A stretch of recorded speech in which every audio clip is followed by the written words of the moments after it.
Onwards and upwards. I think we're doing a great job, Gene, and be good to get a little extra content in there for some sort of, maybe progression on this whole theme. I'm having fun. I know you are too, despite the ups and downs. We have great guests, and we got a good one today too, boy. I can't wait to talk to Lauren. Oh, yes. He's always a tremendous guest. Let's briefly talk about a favorite subject of yours, because it's part of your book, Stalking the Herd. And forgive me, ladies and gentlemen, but I know some people don't like when you promote your stuff.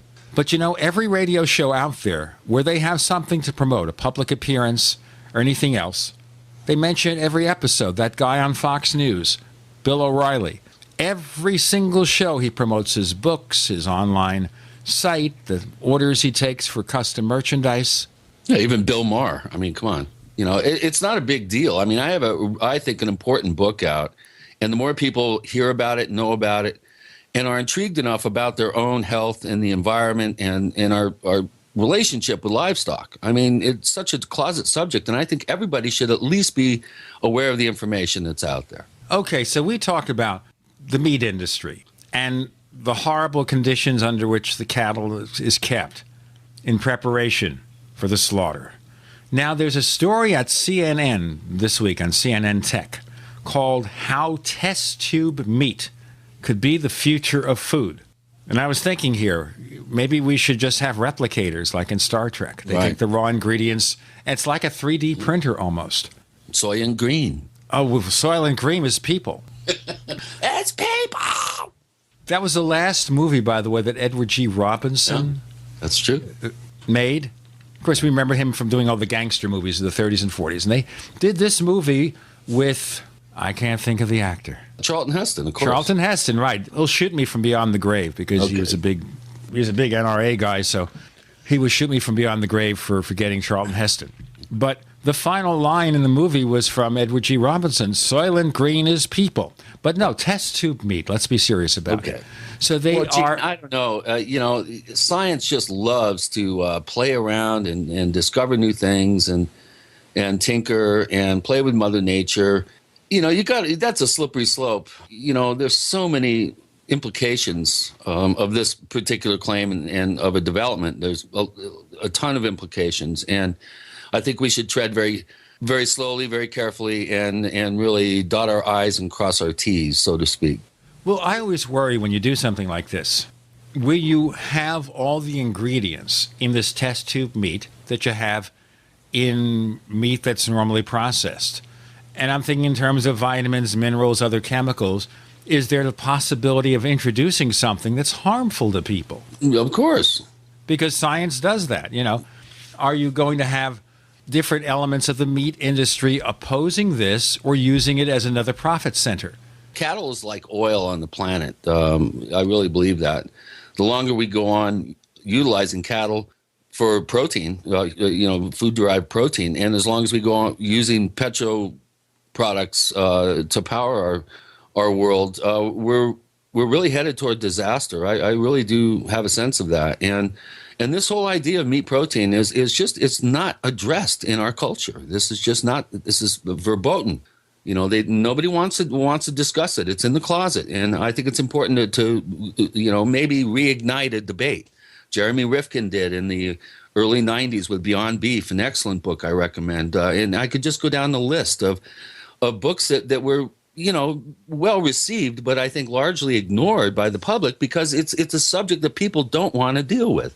They don't want to think about how that chop meat gets on that piece of styrofoam covered in plastic in the supermarket. I have to tell you, since I've had my gastrointestinal stuff, I haven't had actual beef for probably 2 or 3 weeks. I'm still here. I guess I'm still healthy. Yeah, well, just, eat local if you can, eat free range. It's eat less, pay more for eating less. There's ways to, incorporate the research into your own health and diet and in your life. And, I'm posting I just posted a very interesting article about some of the additives that are now being publicly acknowledged and explained a little bit about some of the things that go into processing meat and some of the chemicals. I don't want to go down that slope right now and get off track, but it's an important subject. So if we mention Stalking the Herd and the implications behind the book, then, more power to us, I think. Besides, listen, it's our show. If we have something to promote, let's promote it. I have nothing to promote. It's an encyclopedia, man. Nobody's written a book like this. So, it's important. I'll be the first one to state that. I'll tell you what, I have only one thing to promote here. I have only one thing to promote. Yeah. I have another radio show called the Tech Night Owl Live. Right. Okay. About personal technology. It's on every week. It's been online since 2002. We started that 4 years before we started the Paracast. Yeah. All right? So it's the other show. I have nothing to sell. I have no books out that you want to buy except for Attack of the Rockoids, the sci-fi novel, and we have separate commercials for that, so we don't have to promote that. Promoting things, let's promote our guest who's coming up. There you go. Right. He has no new book out. I mean, he's not promoting anything except his legendary status in the field, I guess. He's promoting his knowledge. Well, that's the same thing, yeah. He is a fountain of knowledge. I want to ask him about cattle mutilations, Gene. He was involved very early on in the 70s briefly, if I recall. Maybe that's what we should start with, because we're focusing on the cattle industry, the beef industry, test tube meat. Maybe the first thing we should talk about with Loren Coleman, bringing up to date on what he's been doing, is to talk about his research into cattle mutilations. That's going to be pretty good. And this is going to be a really great episode, ladies and gentlemen. So get back and ready for this. Loren Coleman with Gene and Chris. You're in the Paracast. First came Attack of the Rockoids, and it was a critically acclaimed success. And now there is The Coming of the Protectors. A former military intelligence man is contacted by a space woman in a dream that turns out to be a nightmare, because evil forces on her distant planet are planning to conquer the Earth. This is gripping science fiction of the classic kind. Attack of the Rockoids and The Coming of the Protectors. Find out more at rockoids.com. That's Rockoids, ROCKOIDS.com. So here's what happened. I was placing an order online. The site went down. It took hours before it returned, but I'd already placed the order with another company. If your site goes down, you could lose business. And if you have a business or personal site, you'll want to know it's easy to run and it will stay online. At iWeb, your site is hosted on one of the most reliable networks in the world. Talk to a sales rep at iWeb.com. Use the promo code TechNightOwl for a special discount. Mike Stenerson for Midas Resources. At no time in history have precious metals been more important, certainly not in my 22 years in the industry. The dollar has lost over 90% of its value in the last 60 years. No fiat currency has ever survived the government printing presses. Ours is not immune. The time is now to be proactive. 1-800-686-2237, extension 116. Anything tied to the dollar is at risk. CDs, annuities, 401ks, IRAs, stocks, bonds, you name it, so decide. Do you want to leave a legacy of wealth or debt for your family? The choice is yours. Call me at 1-800-686-2237, extension 116. That's 1-800-686-2237, extension 116. Be proactive, not reactive. Call 1-800-686-2237, extension 116.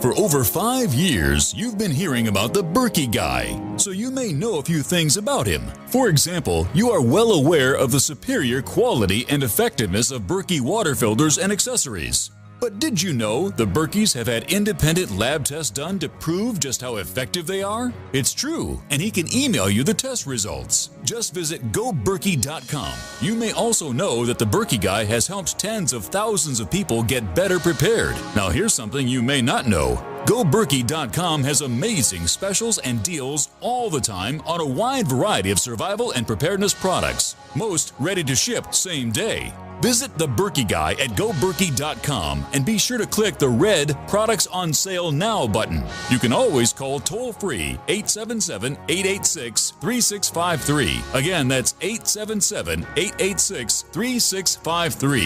GoBerkey.com, home of the Berkey Guy. Question: could too many GMO foods and toxins be overloading your digestive and immune systems?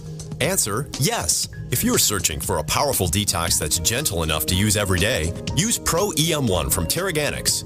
Pro EM1 is a powerful liquid probiotic that uses good bacteria to suppress pathogens and gently eliminate toxins from your body. A healthy digestive system will cleanse and remove toxins, support weight loss, improve absorption of food nutrients, and aid in controlling yeast and other infections. Pro EM1 is made with only non-GMO and certified organic ingredients, has no preservatives, and is dairy, soy, wheat, and gluten-free. Pro EM1 is the key to your digestive health. Order Pro EM1 Daily Probiotic Cleanse at Terraganics.com, spelled Terraganix.com, or call toll-free 866-369-3678. That's 866-369-3678. Also available through Amazon Prime. Pro EM1 from Terraganics. Life's getting better.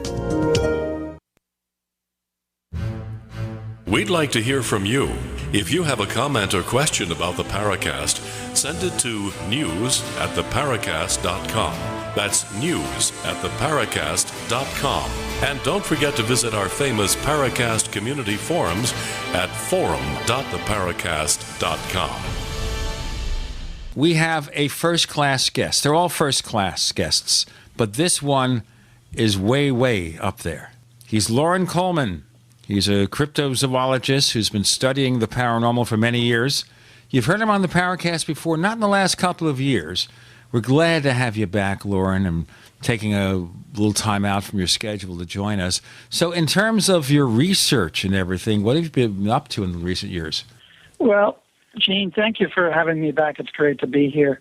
I've been doing all kinds of things, of course, writing my blog, writing books on cryptozoology, traveling around quite a bit on different documentary shows or at conferences. But also, as you know, I'm interested in sociology and copycat effect and twilight language. Being an old Fortean, I take it very to heart that cryptozoology is always going to be my first passion, but I'm certainly there to ask a lot of questions about the unexplained in general. Now, Chris wanted to bring up a subject, and this is something you may want to address to start. Now, I don't know if you've seen this new book out yet, Stalking the Herd, about cattle mutilations. No, I have not seen it. Chris, why don't you explain the background of the question, and let's proceed from there. Well, hi Loren. Chris here. Hi, Chris. Welcome to the show. And, when I was doing my research about some of the beginnings of a particular theory memes, trying to explain the cattle mutilation mystery back in the early to mid 70s, with the help of David Perkins, my mentor, who, was involved in this whole field since 75. He's, I think, the preeminent expert, in my opinion, on the subject. He and I did a real exhaustive sort of backgrounding and tracing back who told who, and came up with some interesting names at the very key beginning of some of the various memes that started in the early 70s. And I seem to remember your name in conjunction with Jerry Clark as being someone who very early on investigated cattle mutilations before it became a real, mainstream subject in 75, 76. But back in the early 70s, I think you were involved in some cases. What do you remember from that time period? And what were people thinking about these early cases?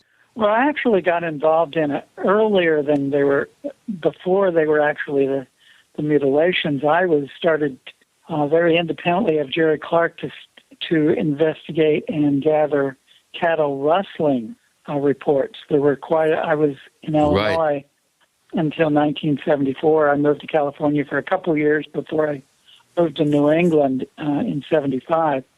And during that time I was in Illinois, I started getting in Iowa and Kansas. Right, especially Iowa. Yeah, there were lots of black helicopters, green helicopters, white vans. All of those stories that you've heard with the cattle mutilations, they seem to have precursors with cattle rustling. Right. And nobody could really figure out. Even gunfights between ranchers and helicopter crews. There are a couple of cases that were fairly well covered, I think, with law enforcement reports and newspaper accounts of actual gun battles. In one case, I think a guy was even fired on from some unknown party on the ground. And then Jerry Clark got involved, and he had a much more was it connected to certain politicians? Was it connected to certain people from Hollywood? Was it a ritual, satanic thing? Was it UFOs? And kind of all over the map. And then, of course, those individuals came along with their book saying that was, coyotes. Right. And so there was all kinds of different theories and different answers. And actually, that doesn't disturb me, because I think for any one phenomena, there can be multiple answers. Yeah. And people kind of get a little too rigid, thinking that their answer is the right answer. Little tunnel vision going on. Answer. Yeah. Little tunnel vision, blinders. So I kind of backed away from Jerry's, this person was involved or that person, and he was talking to different government people who supposedly were in prison or had secret information. To me, it seemed a little too pat, a little almost as if it was a cover story, and really didn't answer all of the questions, but certainly for a lot of people was satisfying enough. And then the other thing, of course, is that they didn't disappear, in the 70s. No, as a matter of fact, it grew a new face, and these animals were left behind in a mutilated condition, thousands of them. Right. So I had enough to do with Bigfoot and nothing, so I'm gone. Right. I appreciate your candor in that aspect. The early cases, I think, from Iowa, I think some from Kansas and other places prior to the big waves of mutilations in 74, 75, especially through 79, those early 72 cases of rustling dovetailed into one of the largest UFO flaps on record in 1973. And it's an interesting correlation David and I discovered, is that wherever there was helicopter reports prior in 72, there were no UFO reports. It's almost like those areas were avoided by at least examining the number of cases being reported and where, their location. Just very interesting parallels. Lots of stuff, as you kind of are mentioning here, stewing around and then shooting off to become very, very powerful memes, I think, in terms of this subject. And I really do admire your open-mindedness, especially in the cryptozoological realm and your early Fortean leanings, to acknowledge that, there's no one-size-fits-all answer for probably any of these subjects. And it's much more complicated than the media would like us to believe, or, experts with drums to bang and their blinders on or whatever. It's very complicated, and you really need to do the research and do your own work, really, to come to a real informed opinion, I would think. Right. And I think the other part of it, of course, is that it's become part of our popular culture, X-Files with the black helicopters, and Jim Keith and his black helicopters. It became part of what everybody started talking about, and it grew almost its own head. Right. Became a monster itself. And I was even... So do you think these are real physical reports, or do you think they're Fortean in nature? Linda Howe would suggest that many of these helicopter reports associated with mutilations are actually UFOs cloaked as helicopters. Yeah, well, I mean, she and Betty Hill and a lot of people feel the cloaking thing happens. I'm not convinced of that. I'm not. There's too many reports of law enforcement almost bringing them down, making them smoke, hearing rounds ricocheting off metal. Right. Zero, the film about Bin Laden. Right. Where the Navy Zero SEALs Dark go over 30. Zero Dark 30. Well, if you'll notice, there's a scene in there where they're in Area 51 and they're looking at the black helicopters they're going to use over there. So we know that there's reality here, and we're not being told everything by the government because they have to have secrets. So sometimes I think some of these things overlap. Even the Clyde Bundy stuff that's going, Cleveland Bundy. Right. We're talking about helicopters in that situation. Oh, yeah. Yeah, that's a lot of stuff we can get into there. So let's continue. I haven't seen any black helicopters this week, though, so let's just get that straightened out. Okay, we have Lauren Coleman joining Gene and Chris. You're in the Paracast.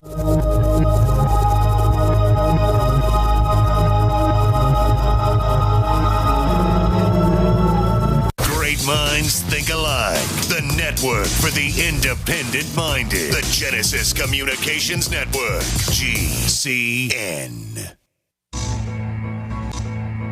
Is there a secret UFO agenda?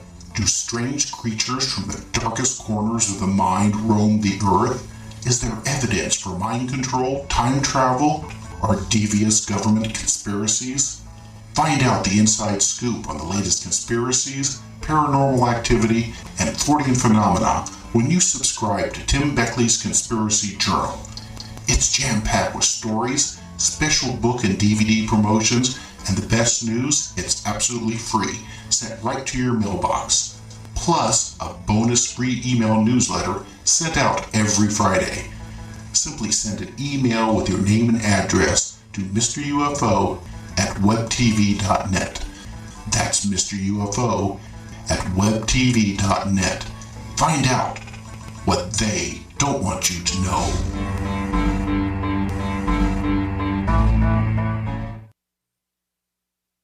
We live in a complicated society. Stressful issues are always popping up. Have you ever been treated unfairly by someone? Have you ever been overcharged for a repair? Have you ever signed a contract or a document? Worried about identity theft? How many times have you been in those unique situations where you just wanted to call an attorney to find out if you're right or wrong, or what your legal rights are? But every time you think about calling an attorney, what do you think about first? That's right. Who do you call, and how much will it cost? Our friends at Legal Shield have found a solution. With a nationwide network of 6,900 attorneys who average over 19 years of experience, Legal Shield's law firms take over 40,000 calls per week helping their members. For less than $20 per month, you can have access to Legal Shield on everything from the trivial to the traumatic. Let Legal Shield stand up for your rights at lsprotection.com. That's lsprotection.com. Or call 855-340-SAVE, 855-340-7283. Results will vary from case to case.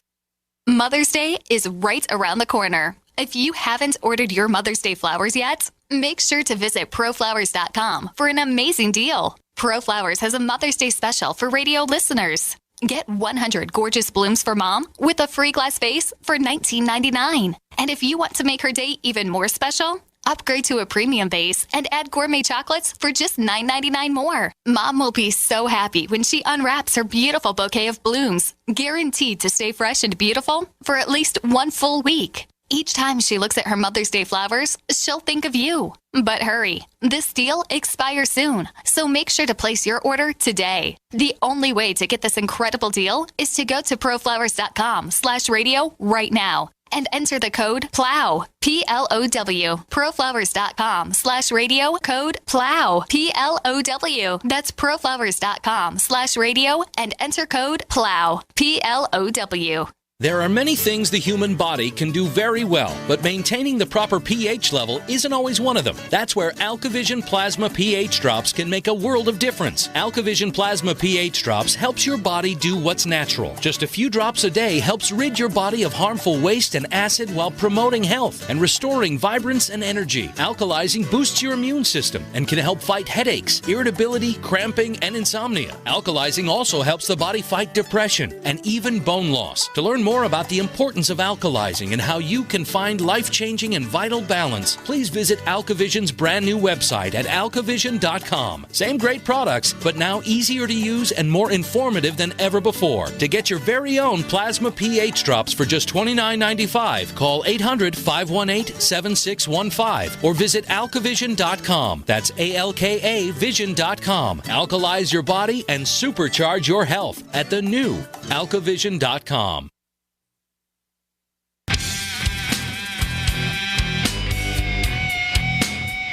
This is Kurt Sotheby, author of UFO Mysteries, and you're listening to the Paracast. On the Paracast, Lauren Coleman joins us for the first time in a couple of years. We're really, really pleased to have him here. And Chris and Lauren have been talking at first about cattle mutilations and all the other crazy shenanigans going on. And, of course, the black helicopter reared its ugly head. And we were talking about that rancher from Nevada, the one who's been fighting the government over grazing his cattle on public lands and everything. But let's just get away from that. Don't you think? Get away from that? Well, let's save the tortoise, okay? It all started with the tortoise. Yeah, let the Chinese finance some solar collecting farm or whatever else I read about. Yeah. Yeah, let me just point out the reason I was looking into the rustling is because I was trying to see if some Bigfoot were rustling cattle. Well, what about the Momo sightings in Missouri? Yeah, Yeah, well, the presaged the wave of mutilations the following year, I think a year and a half later. Right, and Momo was actually seen carrying a dog. Right, and a sheep in another one, yeah. Well, there was the sheep, and then in Michigan there was a newspaper man that was delivering, and he saw one of the Bigfoot carrying a goat across the road. Right. So there's been quite a bit in the east. Or the Lawton Wild Man, remember him? Yeah. He was wearing the pants that were 2 sizes too small, and he was leaping off second-floor balconies, running across parkways. Tons of newspaper stories about him. You know, I was thinking when you said that, Chris, maybe the reason he was running and jumping is because the pants were so tight they were hurting him. Well, I think he was wearing a plaid shirt too, if I memory serves me correct. It's interesting. That's another thing that David came up with is that. Just so there's no confusion here, Chris is talking about David Perkins, his longtime friend and collaborator. And David, of course, was on a few weeks ago on the Paracast when we featured Chris's book, Stalking the Herd. We see these kind of hairy humanoid reports or wildmen reports in areas that are then subsequently later, a year or two later, then become an epicenter of an outbreak of cattle mutilation reports. It's it might just be a coincidence, but I find it very compelling myself. Well, Keel and I talked a lot about this, and there's a slippery slope here because what occurs, of course, when Keel or Jerry Clark or I or you guys would go into an area, we would be very open to everybody telling us about everything. Right. And nobody had talked to them about anything. They had been ridiculed. So you have any kind of phenomena happen in an area, people who had seen something else are going to come forward because the ridicule curtain all of a sudden falls down. Right. Yeah, that's a good point. So we have to be careful about making the connections that are more to do with human psychology. Right, but also it's just a matter of looking at a timeline and seeing the kinds of things that happen on that timeline. Sometimes you see what appear to be kind of faint patterns in there, and it's good to at least check them out. Like the black cat sightings down in, I think it was southwestern Illinois, that have been reported for, I think, a couple hundred years. That area was right across the river from a major cattle mutilation area, and also I think some of the I think the later Momo sightings occurred just across the river from that area. The river road near St. Louis and Alton, yeah. But you got to remember that Keel dug up cattle mutilations in Point Pleasant when Blackman was being seen in Pennsylvania in the late '60s. Yeah, exactly. And one of your mentors, Ivan Sanderson, uncovered some up there with him as well, I think. Yeah. I'll never forget in the 70s, in the middle of the night, I got a call from the sheriff's department. And it was a big deal. And got in my car and drove about 100 miles and found a cattle mutilation in the middle of New Hampshire. So they're all over. Yeah, wow. Did you know Betty Hill investigated the other New Hampshire cattle mutilation case in the early 80s? I'm not surprised. The Charles Whitten case. Only 2 have ever been reported in New Hampshire, by the way, to my knowledge. None in Maine. Well, none in Maine. I investigated 2 in New Hampshire, so maybe there's 3 or 4. Yeah, possibly. Yeah, they didn't make the papers if there were. So what have you been up to lately? What kind of projects do you have going? Obviously, Cryptomundo, one of my favorite go-to sites. Just tons of breaking news always there. Well, that's you're really behind. I had a real definite political falling out with Cryptomundo, and I left there in January of 2013. Oh, I didn't know that. Yeah, well, apologies. That's part of the problem. It's hard to get your name off of there because of he just froze the site and froze me out, so he left me there. So I'm still getting. Now, are we talking? Craig did this? Yes. Oh, I had no idea. Really I'm sorry. I'm sorry, Lauren. I didn't realize that. I wouldn't even have brought it up. Yeah. Well, that's a terrible thing to do. Welcome to the paranormal field. Blog. Yeah, really. I have a new blog called Cryptozoology News, which was in the essence of... I didn't realize that was you. Okay. Well, interesting. Yeah. Cryptozoo News, because a lot of us came on to Cryptomundo as writers in the beginning. Right. And we all had letterheads. We all had, and part of the problem was that all disappeared, so it could just be Craig and Cryptomundo. So I'm not going to go into it too deeply, but a lot of us felt, anyway, I just want to go into it. But I'm not associated with that site. He still has 5,000 my blogs on there. Right. That looks like I'm still writing there or something. So sometimes I wish that whole site would just disappear, so my blogs would disappear from there because I'm not writing there. Yeah, like UFO Mystic.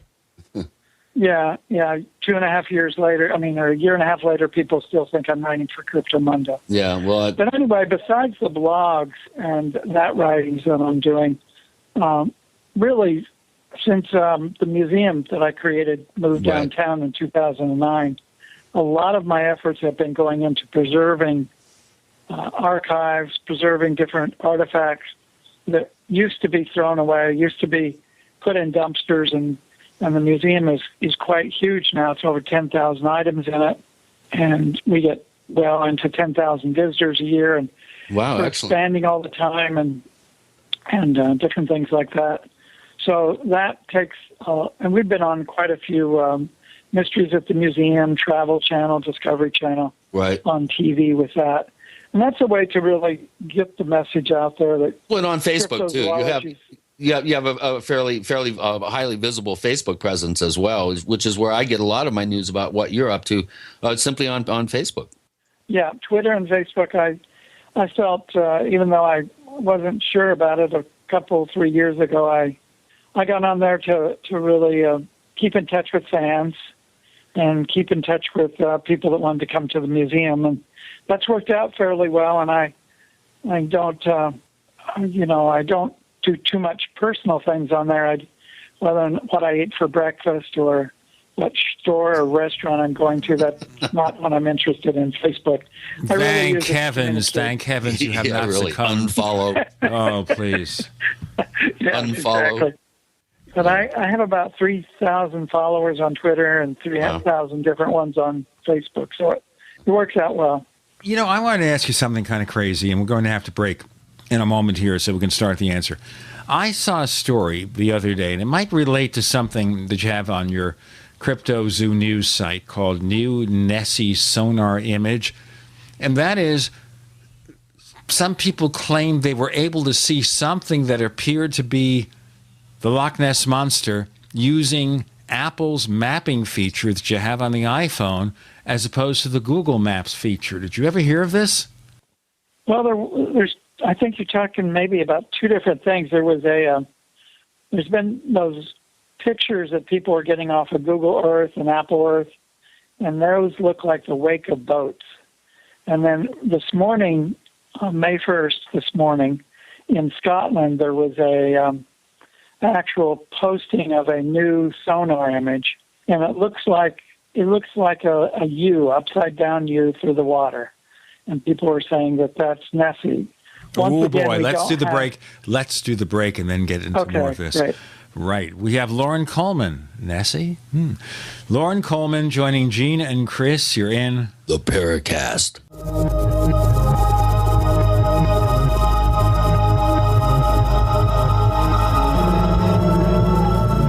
Not just an alternative to the mainstream media.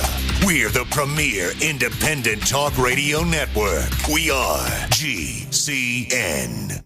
Attack of the Rockoids has been well received by critics and readers alike. It's a thrill-a-minute story you'll never forget. A former U.S. military intelligence officer is haunted by intense dreams about a beautiful woman pleading for his help after a terrible battle in outer space. But the dreams turn out to be true and thrust him into a telepathic love affair with a woman whose faraway planet is intent on destroying the Earth. And now the gripping tale continues in The Coming of the Protectors. It's the second book of the Rockoids trilogy, a galaxy-spanning adventure that pits our hapless heroes against powerful, fanatical enemies that threaten the lives of freedom-loving beings everywhere. Attack of the Rockoids and The Coming of the Protectors. Classic science fiction at its best. Available now. For more details, visit rockoids.com. That's ROCKOIDS.com. Imagine an acne treatment breakthrough that even Proactive says is better than Proactive. Announcing all new Proactive Plus, the revolutionary new way to clear your skin from the #1 name in acne care. Proactive Plus is our best, most effective solution ever. And when you call 1-800-721-4255 today, you can have it tomorrow. Proactive Plus is the modern acne miracle that treats your skin beautifully. The plus means more. More precise, targeted medicine for faster, gentler acne prevention. And more skin-loving solutions so your complexion can look bright and beautiful. I am just so happy with Proactive Plus. I don't think my skin has ever looked this good. Call 1-800-721-4255. Be one of the first to try Proactive Plus. Guaranteed 100% risk-free. You won't see this limited time offer on TV. It's a radio exclusive. 1-800-721-4255. 1-800-721-4255. I will never forget the day my son Jeremy told me he hated me and slammed the door in my face. I'm behavioral therapist Janet Lehman. Behavior problems can turn the child you love and your life into a nightmare. That's why my husband James and I created the Total Transformation, the step-by-step program that shows you how to fix the worst behavior problems and get your child to respect and listen to you again. No matter what the behavior, defiance, backtalk, angry outbursts, disrespect, we can help you stop it. Now you can get the Total Transformation for free. All you need to do is get the program and let us know how it works for you. You can keep it forever for free.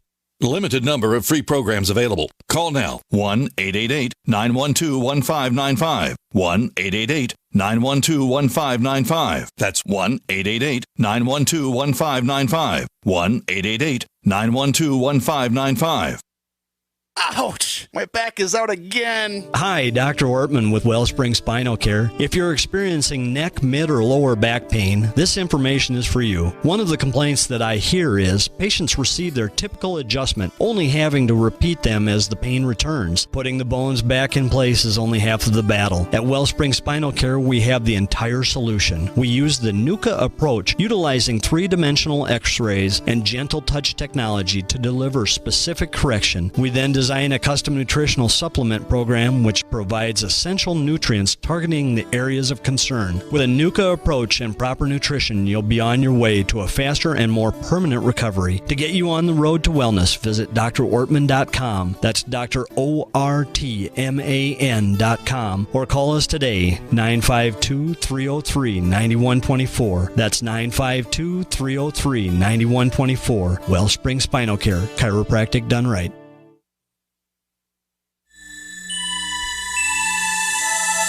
This is Jacques Vallée. You're listening to the Paracast, the gold standard of paranormal radio.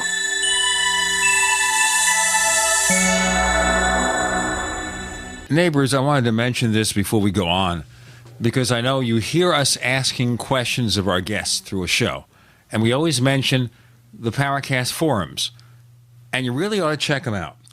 These are the Paracast forums located at forum.theparacast.com. Make a note of it, forum.theparacast.com. And once you get there, it's very easy to sign up. It doesn't cost you anything, okay? It's free. It's free of charge. And once you sign up, you have what they call threads or topics where you can discuss different aspects of the paranormal and other subjects, politics, whatever's on your mind. We also have a place called the Question Bank. And when we have a guest booked and we have a few days advance warning, we give you a chance to ask questions of that guest. The Paracast forums. Okay, so did they discover Loch Ness Monster with Apple Maps? Maybe not. We have Lauren Coleman to set us straight. So you have the story on your site, this new sonar image, and you said something is upside down in the image? At the image I was itself, just trying to describe it to people that it's a U. Okay. A U. It looks like a U upside down. I'm looking at it now, yes. And so it's showing something going through the water, supposedly. Those are sonar images. But as it's been pointed out by other people, we need different dimensions to really see scale and see a few other things. So it's wonderful for any of these newspapers to put those in there and get everybody excited, but it only goes so far. So it's, the jury's still out, so to speak. Certainly in Scotland, they're very interested in the summer's coming, and it's time for people to go to Loch Ness and look for Nessie. We've been looking for Nessie for as long as I can remember, as long as I've been alive. We've been looking for Nessie. How big is this loch, and why is it so difficult to find something there if there is a creature? It is an enormous loch. It's over 23 miles long. There's some points where it's a mile across, but that's only one dimension. There's places in Loch Ness that are over 1,000 feet deep, and it's been said by certain mathematicians that there's enough water in Loch Ness to bury every person on Earth under 6 feet of water. So it has an enormous volume. Even the Operation Deep Scan, where they put 6 or 7 boats with sonar and went from one end to another, they only could scan 60% of the depth of the water. Are there caves there? Probably. We know that there's over 40 sightings of the creature on land, crossing roads. So just because it's in Loch Ness doesn't mean it couldn't be someplace else. It's only 6 miles down the River Ness to the ocean. So there's lots of factors and variables that really says that we may have missed what's there, that the numbers are probably small. It's obviously not one Loch Ness monster. It's a breeding population. But there doesn't have to be too many for it to be seen occasionally. So is there a way with all our science, all our technology, to really get this nailed down once and for all? Not really yet. I think that everybody feels the god of technology is going to, film Bigfoot on your cell phone or be able to use some kind of technology and scan lakes. Well, there's a lot of peat in that lake. There's a lot of hidden areas in the lake. And it's not going to, we don't have any magic way of completely making everything more visible in Loch Ness. Okay. There's a lot of peat. It's a lot of the water is real smoky, and it's very thick with organic material. Yeah. And yet, I'm a skeptically open-minded cryptozoologist, and I must say that of all of the cryptids, there's probably a 50-50 chance that the Loch Ness monsters actually exist, because there's a lot better reports from other lakes. There's a long history of people dumping a lot of money into the search for the Loch Ness monster and not coming up with too much. But of course, one of the problems is that it doesn't leave footprints. Physical evidence is hard to get from a lake like that. So we're going to have some frustrating searches still into the future. Well, what freshwater cryptid, let's say, do you feel has the strongest likelihood of existing, and maybe the first one that we actually determine is real? Well, we certainly know that some of the lakes in Alaska have giant white creatures in them that look like beluga whales. It's never been photographed, never been caught, but there's compelling evidence that those may actually be real. There's some of the smaller lakes around the world. Even Lake Champlain has questions because it freezes over. Here's a lake that looks about as large as Loch Ness. Lots of reports since the 1813, 1816, but not a lot of evidence other than photographs. So photographs just don't make it, as you well know, right, from your fields of UFOs. Photographs really don't convince any scientists. Not now, they don't. Not with affordable CGI technology and really good modeling software and everything else. The hoaxes are getting ridiculously good, and it's really going to blur the line between what is accepted as real and what's being programmed to be believed as real versus reality itself. I mean, there's some sites online that they don't differentiate between obvious hoaxes and what could be real footage, and that has a tendency to kind of miseducate people, and people start believing this fabricated sort of fantasy version of a particular phenomenon, whether it's Bigfoot or UFOs or ghosts. it's almost like the culture is creating its own belief system and putting a face on it. Right. You have the movie The Hunt, for instance, with William Dafoe, looking for the thylacine, and after that film came out, people extracted the CG thylacine, uploaded it online, and said they had new footage of a existing thylacine, Tasmanian tiger. It's a detriment. YouTube has been the worst possible thing to happen for cryptozoology. Right. Well, what do you think of some of the recent footage and evidence that's come out in the Bigfoot realm? I just saw recently, the last day or two, some purported footage from British Columbia, high up in the mountains on a big snowfield, and it appears to be a small dot in the distance that could be fairly large based on, what appears to be the perspective and the distances involved. That this is a fairly large, it looks like an upright form walking in the middle of BF nowhere. I mean, it looks like may even be near a glacier or something. Have you seen that? I think I saw part of it. Part of my problem with most of the footage, of course, is that there's usually no scale. It's extremely far away in distance. The blow-ups lose any kind of definition of details. The one thing that we need to know the most about is who took it, why did they take it, why are they showing this to us now. Right. In other words, one of the first questions we used to ask in the 70s when somebody brought a footprint to us or a report was to do a psychosocial of the individual, right. A credibility check. Right. And a lot of the researchers online skip that. The glitz and gauze, the glitz of the evidence, the footage, whatever is what everybody's talking about, and they're forgetting about who took it. Right. Yeah, these anonymous photographs and clips of video, for instance, that appear, you really have to question them right off the bat because they're not going on the record.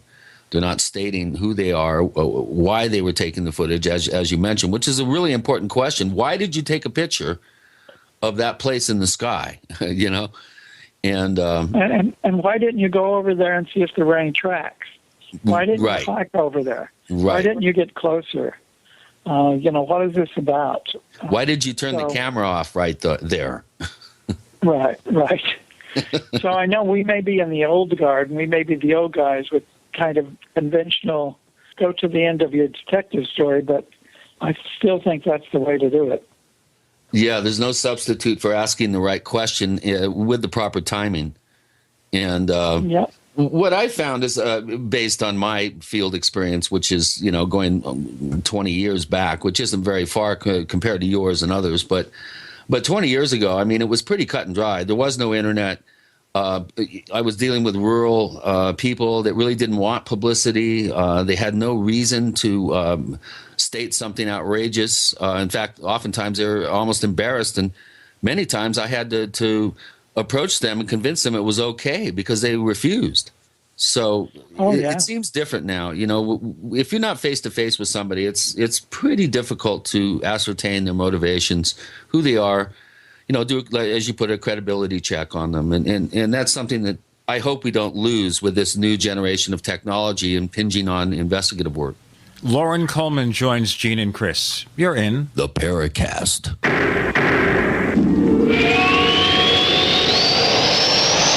Free from the shackles of corporate America, we're the place for independent thinkers. GCN. Hi, this is Ted Anderson. If you'd like to listen to GCN programs on the go, I have great news. GCN has created a Droid and iPhone application, and it's free. Just as easy as going to GCNlive.com, click on the banner, and download. Before you know it, you'll be listening to your favorite hard-hitting GCN shows, live or on demand, right on your Droid or iPhone, 24/7 and on the go. So download the Droid and iPhone app free by clicking on the banner at GCNlive.com. Thanks again for listening to GCNlive.com. Again, that's GCNlive.com. We the people grow cotton, weave fabric, engrave ink, embed strips and fibers to protect from counterfeit and carting to a private bank, having it lent back at interest, forcing taxes to service debt. This capitalism, or was Jefferson correct when stating a central bank issuing the public currency is a greater menace to the liberties of the people than a standing army? Hi, Ted Anderson. I'm placing a free silver dollar in a book that explains our monetary system. Call for your copy, 800-686-2237. It's time to understand the system. Call 800-686-2237. That's 800-686-2237. If you're worried about your health and you're tired of the nasty side effects of harsh drugs or antibiotics, then look no further. Supernatural Silver is the answer. Supernatural Silver is a powerful immune system enhancer that can be used every day to help keep you healthy and well with none of those nasty side effects. It's extremely safe for use internally as well as topically. And Supernatural Silver is hundreds of times more effective than colloidal or ionic silver. It is perfect for use in the sinuses, eyes, ears, and on any wound or skin issue. Supernatural Silver is also extremely effective when taken orally and can help fight off bacteria, viruses, and mold that may be overwhelming your immune system. Go to supernaturalsilver.com, supernaturalsilver.com, and use the promo code SILVER2014 for 20% off of your entire order and give yourself and your loved ones a fighting chance with Supernatural Silver.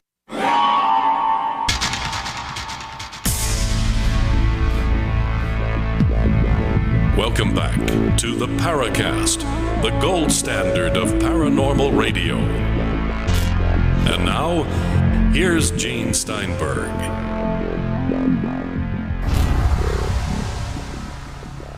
Lauren Coleman is online with us today on the Paracast. We're focusing on all sorts of cryptozoological subjects. And I thought before we get into more topics, Lauren, maybe we could kind of set maybe some of the newer listeners straight about all this, because, you know, when they think about cryptozoology, everyone thinks, okay, it's got Bigfoot and we've got a Loch Ness monster and this and that. What about the myths? What about the things that people know or believe or expect about this subject that are just dead wrong? Maybe go through a few things. Well, first of all, the way I look at the field, cryptozoology is a study of hidden or unknown animals, animals that we're trying to find that may be new species or species that were recently extinct and that we can rediscover. Now, among the cryptids, as we call them, among the animals that we're looking for, there's what I call the celebrity cryptids: Bigfoot, Yeti, Loch Ness Monster, and during the 18th century, it was the sea serpent. So those are the big names. And of course, with our changing culture, another big one is chupacabras. So those are the ones that everybody wants to come into the museum. Everybody wants to talk about Bigfoot. But at any one time around the world, there's maybe 200 other cryptids that people are looking for and that they're actually trying to find. Now, the difference between myths and legends, myths are things that are made from human imagination, like griffins, like centaurs, things like that. Those are not part of cryptozoology. Legendary creatures, such as Bigfoot, Loch Ness Monster, that are based on legends, which legends, of course, mean that there's some kind of fire beneath the smoke. Those are what cryptozoologists are interested in.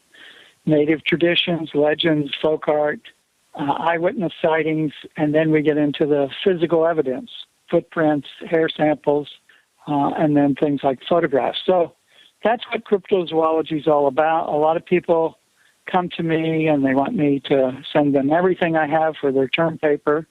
That's pretty hard to do. That's why I've written 30 books, so they can read the books or go online or even use Google. But, I do get those requests every day and try to help people. But it gets to be very frustrating because when I was starting in 1960, there was probably 5 of us in the country that were interested in Bigfoot and cryptozoology.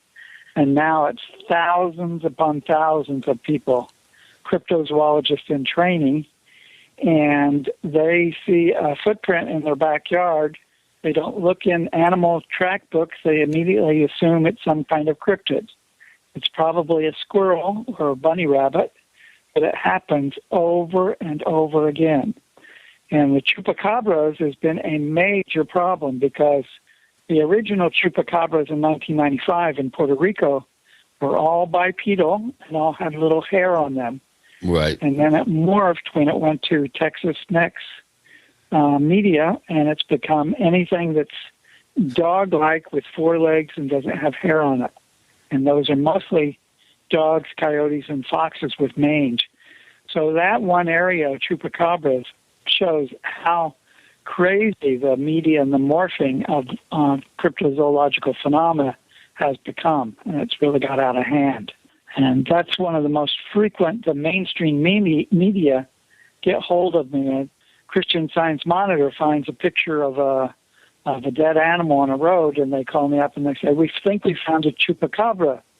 And I say, "No, you found a picture of a dead raccoon." But it keeps happening, and it happens every spring and summer. So, and it's going to keep happening.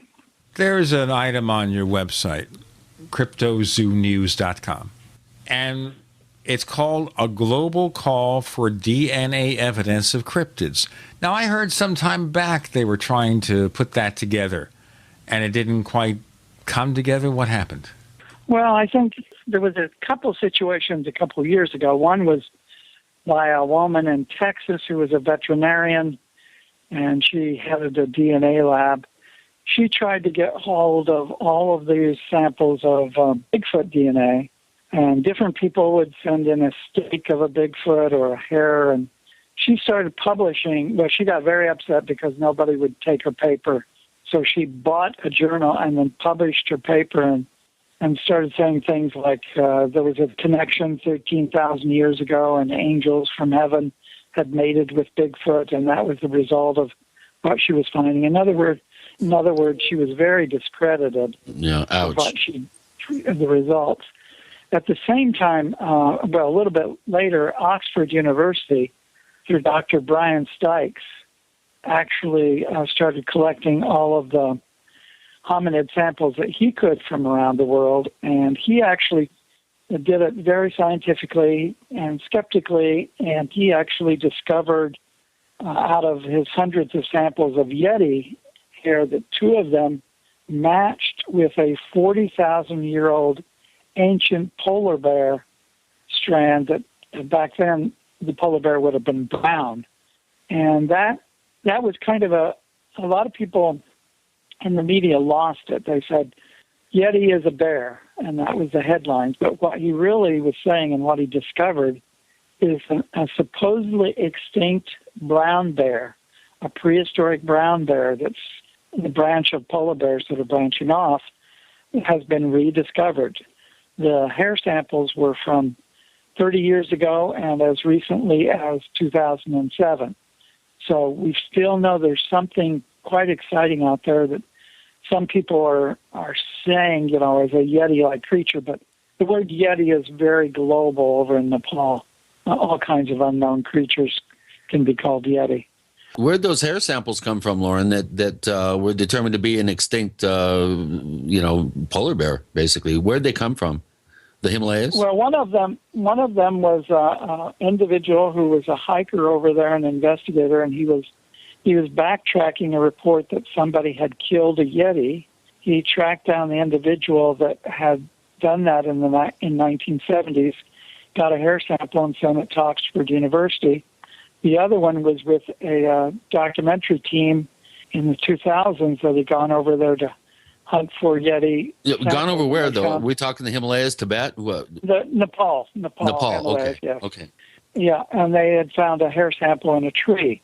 So these were certainly hair samples where we could track down where they were from, right, in Nepal, and that they were in 800 miles apart with the samples, yet the creature exactly 100% DNA match with a jawbone of a ancient bear that was dug up in Norway.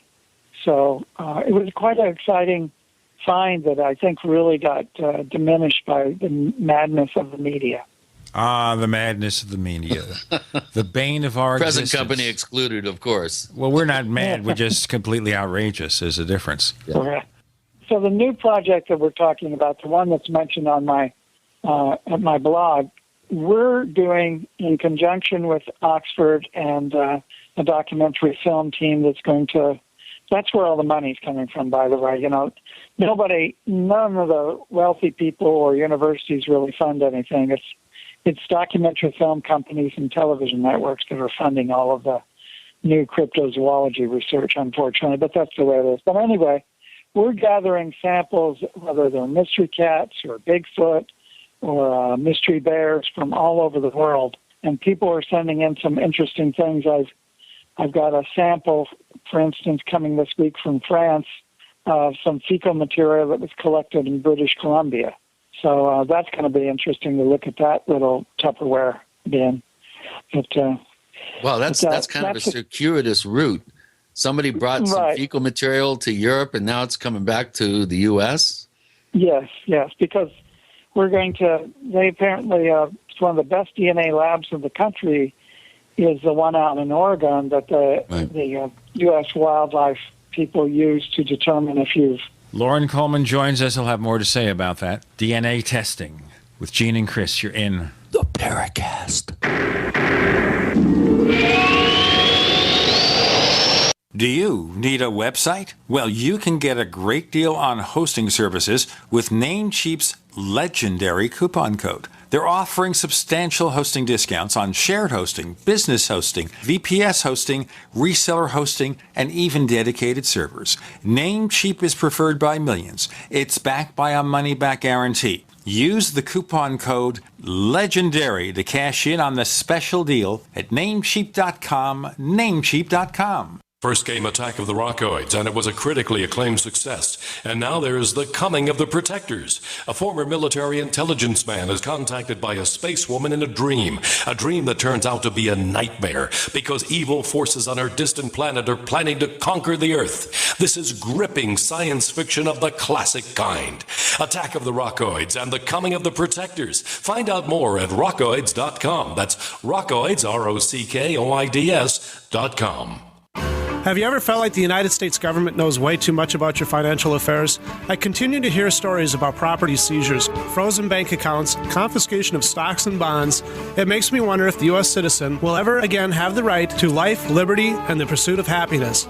Unfortunately, with the Drug and Money Laundering Act, the IRS Revenue Ruling 6045 of 1984, and the Trading with the Enemy Act and Franklin D. Roosevelt's Executive Order of 1933, some precious metal holdings are subject to government intervention. For this reason, Midas Resources has prepared a report explaining the boundaries of trading precious metals privately. Whether if you have any intention of trading with Midas Resources or not, I have instructed my representatives to give this report out free. Call for your free copy at 1-800-686-2237. When investing, always proceed with caution. Again, call 1-800-686-2237. Exercise your legal right to trade metals privately. 1-800-686-2237. It's hard to imagine when things are going reasonably well, just how quickly things can change. But what would it take? Economic collapse? Massive crop failure? Chemical or biological attack? So many situations could find you in the grocery looking to pick up food for your family only to find that the shelves are empty. There's nothing. Don't let that happen. Act today to make sure that if it ever comes to that, you and your family will be provided for. Visit freezedryguy.com to look at the wide variety of survival foods available. Freeze-dried foods from the Freeze Dry Guy store longer, rehydrate faster, are nutritionally superior to, and taste better than any other long-term storage food available. Visit freezedryguy.com or call toll-free 866-404-3663. freezedryguy.com. Springtime is save big time at Herbal Healer Academy. Long-term customers know spring is the time to stock up at herbalhealer.com. And for new customers, welcome to the web's best place to save on vitamins, minerals, and more. Log on for spring specials, including our 500 parts per million colloidal silver, all sizes on sale. Choose from Herbal Healer's great variety of weight loss products like apple cider vinegar, Hoodia and Metabolic Complex, and Pro Metabolic, all on sale now. Also, the Anti-Parasite Intestinal Freedom and Warwood Plus Complex. plus stevia liquid sweetener and the super enzymes, all on sale for spring at herbalhealer.com. As always, we offer certificate correspondence courses in natural medicine. Enjoy same-day shipping and free online newsletter. Log on now to herbalhealer.com and click on Spring Specials to save big with our nation's leader in supplying quality natural medicine and education since 1988, Herbal Healer Academy. We'd like to hear from you. If you have a comment or question about the Paracast, send it to news@theparacast.com. That's news@theparacast.com. And don't forget to visit our famous Paracast community forums at forum.theparacast.com. So as we came to our break with Loren Coleman, cryptozoologist extraordinaire, how do you like that? Okay, I'm just boosting his ego because he consents to come on the show and deal with the likes of me and Chris, especially needed seriously. Yeah, but I'm still having a problem with the taking. What did they do when they arrived in France? How did they declare what they had in that Tupperware container? It's like, do you have something to declare? You know, and it's like, yeah, I brought some, one of those 7 dirty words back with me, and that would be a tough one to sign out a customs form for, I would imagine. Well, I don't know, because we did have some. They wanted me to help them fill out the customs form on the way back, and all I could say was scientific sample for analysis at the museum. Well, that's all you have to say. Yeah, I guess. Yeah, that would work. Yeah. I mean, as long as it makes it, then you don't have anything to worry about, except maybe your terminology. I say fecal material in Tupperware. Probably wouldn't make it. Yeah. Well, somebody would probably in customs would probably try to smoke it. Well, with the TSA, everything's going to be opened anyway, and then they can decide if they're going to keep it themselves or send it on.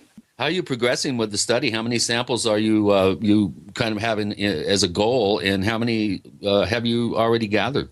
Well, we've got a little bit under 20, which is good since, nobody, you just don't know whenever you put something out like that if anybody's going to send in things. But people are taking it seriously, and we have a few samples from the 50s that are already in the museum from the 50s and 60s.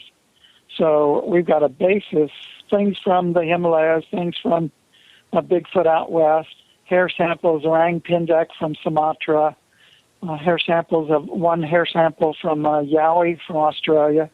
So it's quite exciting, and then we'll see where it goes. Depends a lot on whether or not the university and the documentary film company really get their act together. We're waiting and we're collecting, and we show people in the museum, of course, these samples because people don't really believe that there's physical evidence of these cryptids from around the world, but there are, and that's what keeps a lot of us going. And of course, as you may have heard, there was a brand new animal that was discovered, and a tapir. So those are those little animals with a little prehensile nose. Right. That was discovered in Brazil, and it was the 5th species of a tapir. And that's the largest animal that's been discovered, the largest mammal that's been discovered in 35 years. Right. They also discovered a primate a couple of years back, the first America's primate, I think since the 30s or something. Oh, yeah. Well, the interesting thing about the tapir is that Teddy Roosevelt had shot one, and there's been one at the American Museum of Natural History for 100 years, unidentified as a new species. So a lot of these things happen right under our nose, and we don't even know it. It's fascinating. It really is. It's a big world out there, and there's lots of, especially in the aquatic realm, there's lots of undiscovered species in the rainforest. It's amazing that these larger animals, however, go for so long without being, actually documented and classified. Yeah, but if you don't look, you'll never find them, and that's what's been going on. A lot of mainstream scientists just refuse to even consider that Bigfoot or sea serpents actually exist, and that gets them in problems when people run across these new discoveries. Now, I remember reading some years back about a Japanese research vessel in the Antarctic that was they had filmed this giant kind of a white blob kind of creature. It looks similar to a whale, but not really. and it had some Japanese name. Do you recall that? And what do you think of the possibility of larger aquatic animals existing in the polar and Antarctic region? Well, I definitely think there was a study done recently that said within the next 25 years, approximately 12 new large species will be found. You may be referring to the one where the ship pulled up what looked like a plesiosaur, a big blob out of the ocean. That turned out to be a decaying basking shark. So we have to be really careful and try to make sure that things that are misidentified don't go into the literature for too long as a sea serpent or whatever. I'm just more and more fascinated where things can go with this, but the impression I get in just listening to you for the first part of the show is we're talking mostly here about unknown species right here on Earth. All right. Right. Okay. Right. Is there anything paranormal about them? I mean, a lot of people want to take Bigfoot and all these other creatures and send them into another dimension or have them emerging from a UFO. Is there any of that? Well, first of all, we have to figure out what the word paranormal means. If it means outside the normal realm, certainly cryptozoology, if you're talking to a zoologist or an anthropologist who's been teaching in a university for a long time, they will see everything that you're doing in cryptozoology as either that awful word pseudoscience or paranormal. If you're talking to somebody that's a Fortean or within the field ourselves, here's where we have a problem, because a lot of people come along, and I'm a very biologically based cryptozoologist. My main focus is to see if there's new species out there. Does not mean that I exclude that there may be some other aspects of these creatures that are unexplained. For instance, is Bigfoot have a highly developed sense of telepathy that has gone unused in humans? You could say the same question for dolphins. Are dolphins using telepathy more than humans? It's just that Bigfoot hasn't been discovered yet, so a lot of people put that on Bigfoot as maybe an attribute that they might have. Do Bigfoot drop out of UFOs? I think that's a question that is totally ridiculous to my sense of research. I don't need to pursue that. There haven't been that many reports. It's exciting for a lot of people to go in that direction. To me, it's a dead sidetrack, a dead end to my research. But I don't diminish people who want to look into that, because I'm very open-minded that, there may be a lot of answers out there. It's just not one I'm interested in, and not one that I've, like you noticed, I've been in this field for almost 54 years, or over 54 years now, and it's one that I pursued. Certainly with Jerry Clark, we looked into high strangeness, Bigfoots and UFOs and all of that when we, were back then. And it was really it's a pursuit that leads nowhere. So if people want to do that, fine. If that's the paranormal that you're talking about, sure, you're going to get people who are interested in Mothman, and they talk about Mothman and UFOs and Men in Black, and they ignore that Ivan Sanderson, John Keel, and I, in the early days, got the reports of Mothman, and they were all giant birds, giant owls, giant thunderbirds, whatever. They had nothing mechanical, nothing UFO related, and nothing at all to do with giant moths. Lauren Coleman joins Gene and Chris. You're in the Paracast. The nation's largest independently owned and operated talk radio network. The Genesis Communications Network. GCN. Graphic Converter is the image manipulation tool for the rest of us. It does not use any database. You get full control of all your files. Want to view the images of a folder? Drag it into Graphic Converter, and a powerful browser opens up to show your image files. You could use it for slideshows. You could use it to import images from digital cameras or from scanners. Need to do some image editing? You can do that too in Graphic Converter. Also print catalogs. Convert from so many formats, I can't even list them. Download now to see if Graphic Converter is good for you, like 1.5 million other users. Guess what? You could save money when you buy Graphic Converter. Use the coupon code Night Owl. Use the coupon code Night Owl to get a special price for Graphic Converter. Go to lemkesoft.com. That's Lemke soft.com. Lemkesoft.com. Lemke soft.com.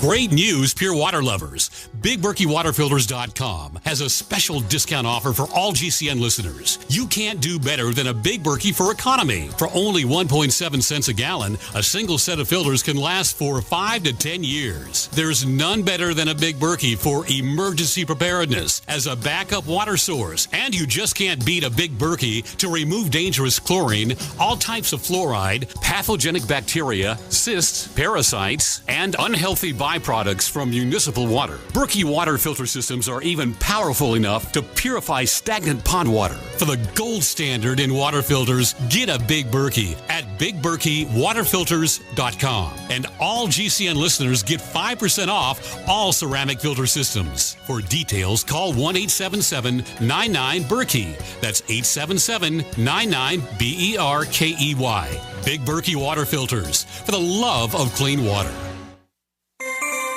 This alert just came in. This special announcement is for business owners and leaders of organizations who've been waiting for the right time to build. General Steel has made it impossible to wait any longer with rock-bottom prices that could save you thousands. That's right, General Steel, America's leader in pre-engineered structures, is offering buildings at prices you will never see again. Don't miss these prices. A 50 by 100 for $35,000. You heard right. That's 5,000 square feet for $35,000. Manufacturers, if you need a larger building, try a 100 by 100 commercial building for $129,000. You can't afford to rent with these prices. Imagine a 70 by 100-foot church building for under $69,000. With the economy improving and interest rates still at historic lows, you can't afford to wait. So call 866-91-STEEL. Lock in your price now. Call 866-91-STEEL. That's 866-917-8335. There are many things the human body can do very well, but maintaining the proper pH level isn't always one of them. That's where AlkaVision Plasma pH Drops can make a world of difference. AlkaVision Plasma pH Drops helps your body do what's natural. Just a few drops a day helps rid your body of harmful waste and acid while promoting health and restoring vibrance and energy. Alkalizing boosts your immune system and can help fight headaches, irritability, cramping, and insomnia. Alkalizing also helps the body fight depression and even bone loss. To learn more about the importance of alkalizing and how you can find life-changing and vital balance, please visit AlkaVision's brand new website at alkavision.com. Same great products, but now easier to use and more informative than ever before. To get your very own plasma pH drops for just $29.95, call 800-518-7615 or visit alkavision.com. That's ALKA vision.com. Alkalize your body and supercharge your health at the new alkavision.com.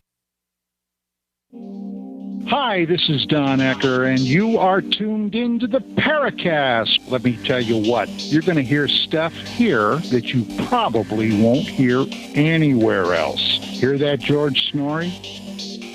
So basically, there was nothing weird or unusual about the Mothman, Lauren Coleman.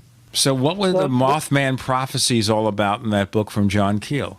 First, we have to start with why was it called Mothman? It was called Mothman because a newspaper copy editor in Ohio was a fan of the Batman series on TV. Oh. He was tired of people calling it the Big Bird in the newspapers. He wanted a new headline, so he called it Mothman, and it stuck. So you have the song Mothman, Mothman. So then you have John Keel, who's not a ufologist in his own words. He calls himself a demonologist. John Keel comes along as a demonologist. He wants to look for the creepy underpinnings of this situation. And you got to remember Truman Capote and the whole notion of a crime novel. John Keel kind of took the same notion with the Mothman prophecies, which was not his name. It was Saturday Review, his publisher gave it that name. The Mothman prophecies, really all it meant was that he thought there was a banshee-like element to the Mothman, and that may have predicted the collapse of the bridge. But that's not what John was really after. He was just trying to mix together Mount Misery in New York, the Mothman, what his psychics were telling him, and try to come up with a good story, a good, chilling story.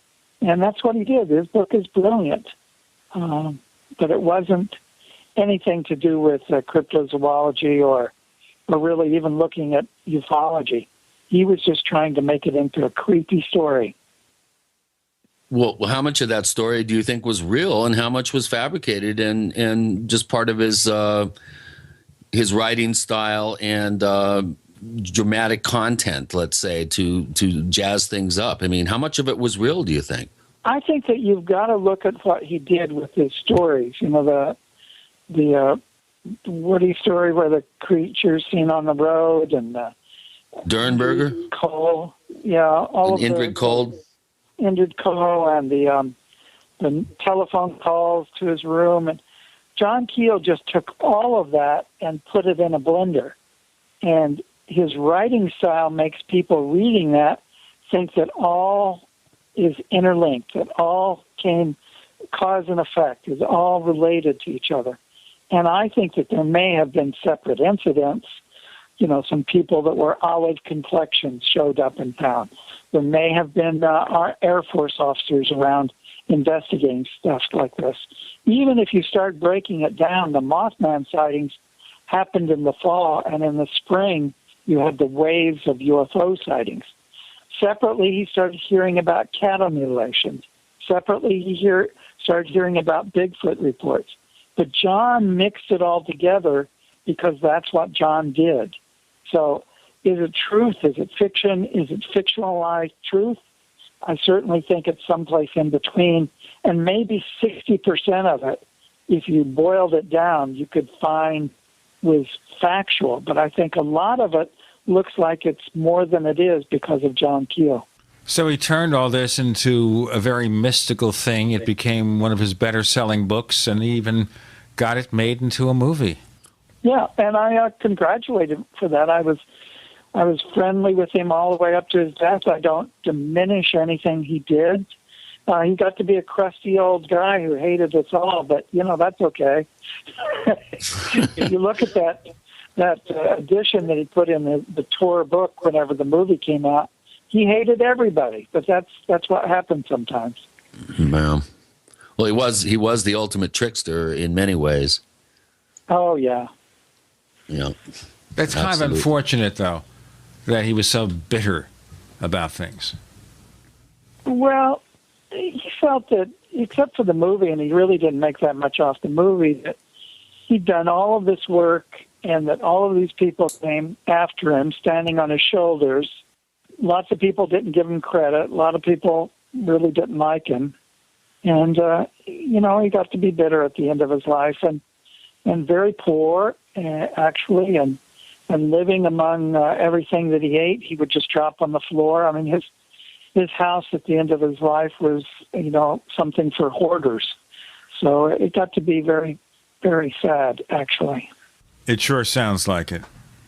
That's so unfortunate. I know we tried to get him on the Paracast, and it was his last year or two of life, and I think at this point he was quite sick, unable to do so. But when we had someone call him on the phone, I don't know if the conversation was concluded or not, but we got his phone number from Tim Beckley, I believe. And he called Beckley back screaming at him, "How dare you let those people call me?" Whoa, I had him agree to do a conference the weekend before 9/11 down in Palenque, Mexico, of all places. Mm-hmm. That was back a few years, but he was still pretty chipper. He said, "Are you sure you want me down there? You know, if I come down there, you'll end up in jail." And I said, "Well, what do you mean, John?" He goes, "I'll definitely get you in trouble." And I said, "Bring it on." So we, unfortunately, because of it was actually the weekend after 9/11, and we ended up having to cancel. Mm-hmm. But oh well. Robert Anton Wilson laughed at us when I called, and he says, I have a hard enough time just getting down the hallway. So, right. But well, Lauren, how about you? Are you still going out and doing speaking engagements? And if you're asked by a TV show to maybe travel somewhere, or are you willing to do that, or you just pretty much kind of sticking at headquarters there? Oh no, I travel extensively. I've given up on doing free things because it's people want you to come there and they speak and they don't want to pay your travel, and so it's interesting. I've kind of got into the last couple of years. Some of the places that can afford you are casinos, amazingly. So I've been to Michigan, I've been to Florida, I've been to, all around. But the other thing is, of course, with the museum in Portland, Maine. Yeah. That's a lot of responsibility. English, Spanish, Italian, Irish film crews come over to interview me in the museum because there's incredible amounts of artifacts there for their B-roll. So I do both, but I've traveled quite a bit. There's a big Ohio conference on Bigfoot that I spoke at in 2013 and 2011. I gave a keynote at a Bucky Fuller conference in Southern Illinois in 2011. So I traveled quite a bit, and I've got a few things coming up in Atlanta and up in Minnesota this fall. So, I like to travel. I like to get out there and meet people, but I also, whenever I go to a conference, I usually try to build in 1 or 2 days to reinvestigate old cases or new cases. So that's always fun. Yeah, that's important to really maximize these trips and really get several irons in the fire. That's what I try to do as well. Well, we're about ready to go to another break, but when we come back, I'd really like to get your take on the direction that Hollywood has taken these subjects, especially with emphasis on the Bigfoot shows and some of the monster shows that have been on here the last few years. And we'd love to get your take on that. And also your suggestions on how to make these shows more compelling in a real sense, not a dramatic sort of reality show sense. I know that's a big question, but... This is certainly something we're going to want to ask in our next segment because we have about 30 seconds or 40 seconds. The key being here, of course, is that a lot of these reality shows are not reality in any sense of the word. And, of course, we have the experience of some of those UFO-oriented shows where they do pretty wacky things, like Hangar 1, the one that's connected with MUFON. And, of course, the infamous, did I say infamous, Chasing UFOs, of which James Fox was a participant. And boy, did he tell us things about that one, really. Yeah. Oh, yeah. We have Lauren Coleman, premier cryptozoologist, and more with Gene and Chris. You're in the Paracast.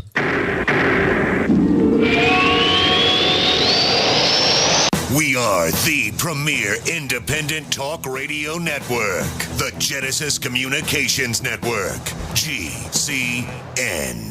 First came Attack of the Rockoids, and it was a critically acclaimed success. And now there's The Coming of the Protectors. A former military intelligence man is contacted by a space woman in a dream that turns out to be a nightmare because evil forces on our distant planet are planning to conquer the Earth. This is gripping science fiction of the classic kind.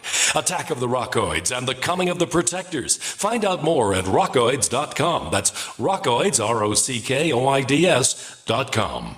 So here's what happened. I was placing an order online. The site went down. It took hours before it returned, but I'd already placed the order with another company. If your site goes down, you could lose business. And if you have a business or personal site, you'll want to know it's easy to run and it will stay online. At iWeb, your site is hosted on one of the most reliable networks in the world. Talk to a sales rep at iWeb.com. Use the promo code TechNightOwl for a special discount. We love that you're passionate about GCN. And whether you're a listener, a business owner, or a radio industry professional, we've redesigned the new GCN newsletter to keep you in the know. Text GCN Live to 22828 or click on the banner at GCNlive.com. Enter by May 15th. You'll qualify to win a 6-month supply of storable food from MyPatriotSupply.com. Start receiving your newsletter today. The future of talk radio. GCN. Harvest Right is the world's first in-home freeze dryer. Freeze dry your own fruits, vegetables, meats, and full meals. With Harvest Right, you can prepare foods that last 25 years, preserving its freshness, nutrition, color, and taste. All your food can be freeze-dried. So don't throw away your leftovers. Freeze-dry them with this incredible in-home money-saving freeze dryer. Go to HarvestRight.com to see how the Harvest Right freeze dryer works. That's HarvestRight.com. Don't complain about your cable bill going up and up and up. Do something about it. Grab a pencil and jot down this special number, 1-855-905-MY-TV. The more cable TV rates go up, the better digital satellite TV looks. Say goodbye to the cable guy and get more of your favorite channels in 100% digital quality for less money. Call 1-855-905-MY-TV. Sign up for packages starting as low as $19.99, and there's no equipment to buy. You get free HD TV upgrade, a free DVR upgrade, and free professional installation.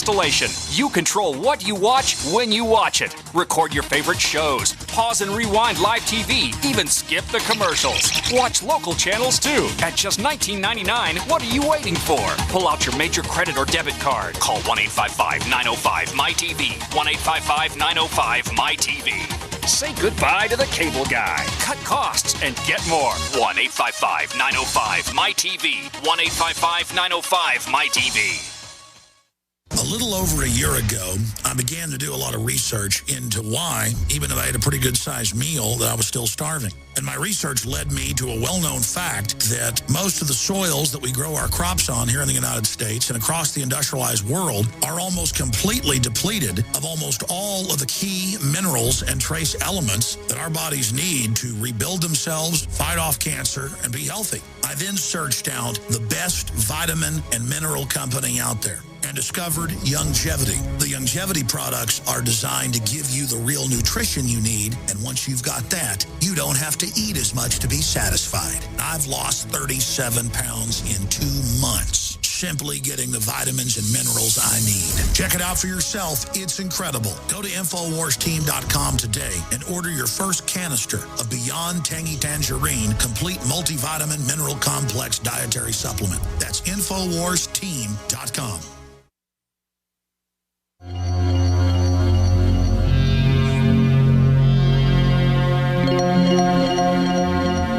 Hi, my name is Richard Dolan. You're listening to the Paracast.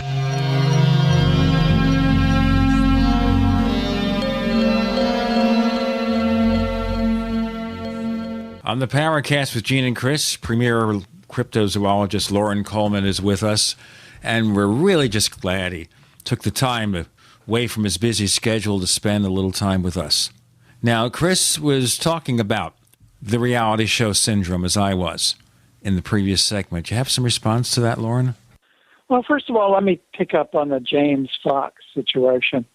I actually was just sent out to California. Tracy Tremaine and James Fox is doing this new movie, 701. Are you aware of that? Yes, we talked about it 2 weeks ago.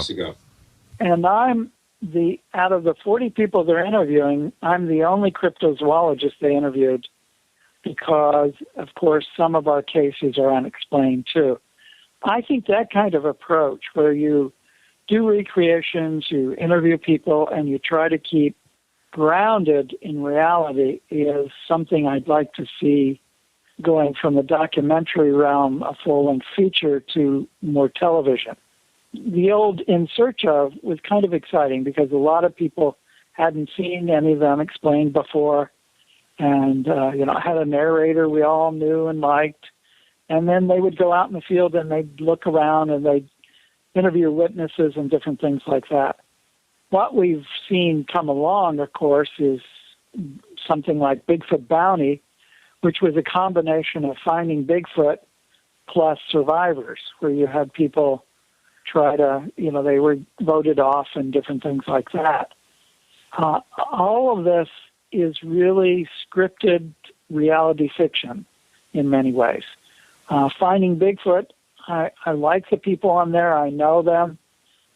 And yet there's a formula. I was a consultant for 4 years for Monster Quest. And one of my big complaints is that they didn't go further afield. They went back to things like giant snakes and big rats, which had nothing to do with cryptozoology, because their marketing research said that people were interested in that. Of course, they started doing some of that stuff, and then they got canceled. Destination Truth is off the air, and they tried to do a combination of hauntings and kind of cryptozoology investigations, trying to really take on the ghost hunter sort of notion. So nobody's really come up with a good formula yet. 3 years, 4 years segments for these shows seem to be it. But what's amazing is, despite how critical any of us can be of any of these programs, it gets new people interested. At the museum, I see literally scores and scores of kids, parents, teachers coming in that their major new experience with Bigfoot is finding Bigfoot. And they start asking intelligent questions. They start reading deeper books about it. They start being skeptical but open-minded. They kind of giggle about the show, but they're interested in the subject. And so that seems to be the key. These shows are there's hope. They're opening up new avenues of new people getting into the field. Yeah, there's hope. That's really a good sign. I'm really glad you pointed that out. Kids are a lot more on the ball and intelligent than I think some adults would care to admit. I know I was when I was a kid. And it's important that kids can differentiate between pure entertainment and the real scientific reality behind a particular mysterious subject like this. And it's good to see that these shows are at least bringing forward some people that have good heads on their shoulders. Right.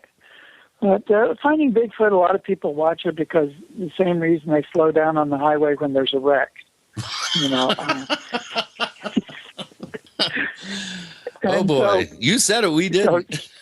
Yeah, no. So there's some. No, there is a fascination factor. I'm sure it's entertaining. Matt Moneymaker yells at people, and everybody loves to watch that. Yeah, and that makes good TV. You know, you have to have drama for good TV. So. Yeah, that's true. Yeah, the Hangar One, this recent show that's been on a few weeks that has MUFON stamp of approval is kind of garnering some grumblings, I think, among the Paracast listeners and others out there that they're being kind of fast and loose with some of the affiliations that MUFON may have had with specific cases and how valid they were to even bring up to begin with. And I just hope we don't see a trend of putting official stamps of approval on questionable editorial decisions and questionable production decisions. You know, what I'm hoping is that people get more and more intelligent about what they're watching. I mean, I've been on a lot of programs. I was on Lost Tapes, which a lot of people thought was nonfiction. It was pure fiction. And you get taped in an interview and you say something like, I'm very interested in this creature, but it's not an alien. Well, they'll cut out in the editing, in the post-production, they'll edit out. It's called Franken-quoting. Yeah. And I was even on Ancient Aliens about the Montauk Monster, which, of course, they wanted to make into something from outer space. And I kept saying, no, we know that was a raccoon that lost its hair. I didn't make him too happy, but I got up partially on the show. So I actually taught a documentary film course for 14 years, and people would come back years later and say, that's the best course I ever had because I never watched the news the same way. I now know that they're actually editing those people to say what they want them to say. Right. And Chris, didn't you go on a show where I think it was UFO Hunters? Jesse Ventura's conspiracy theory. They took two quotes that I made and gave them the reverse treatment, so that I was, instead of saying I don't think it was something, they were saying I thought it was something. And then UFO Hunters took a whole bunch of data that I was asked to recite about some of my particular theories about hotspot areas. And I was referring to my research in Colorado, and they made it sound like I was talking about Sedona, Arizona, where we were actually doing the filming. that's a problem with Hollywood. They do play fast and loose at times, and it's these senior editing people who are the liaison between the production company and the project, and then kind of a linchpin between the network or channel that the programming is on that's beholden to the advertisers. And so there is kind of a tightrope act that many of these guys do. And then you have the outright mercenaries, like Bob Kiviat helping put on the Ray Santilli, alien autopsy fiasco. And he's still very proud of that. He thought that was one of his most successful things that he's ever done.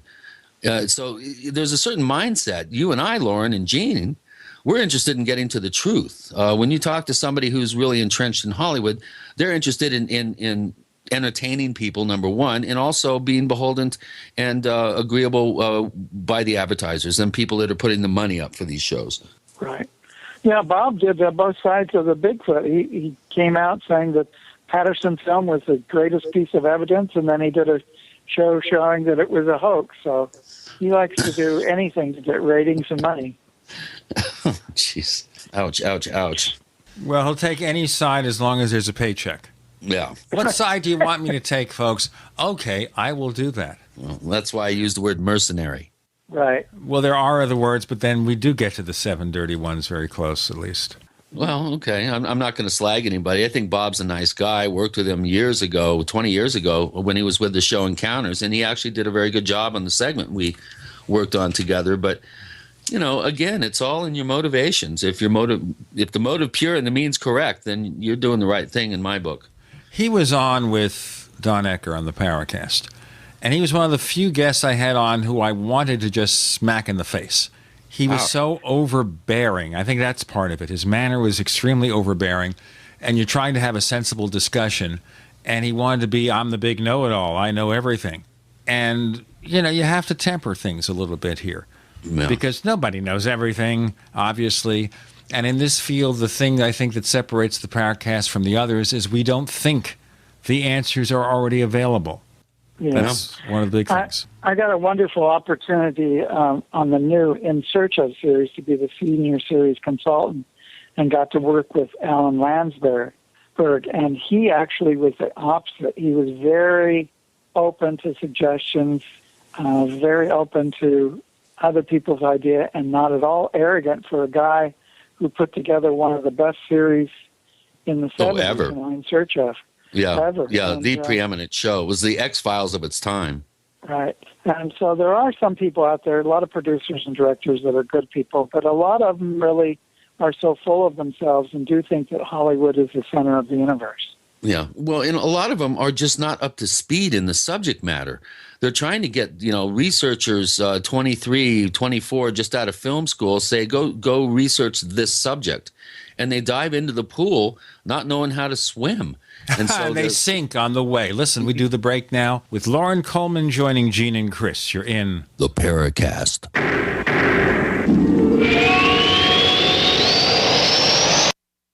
We are America's largest independently owned communications network, GCN. If you own a business, you need customers, right?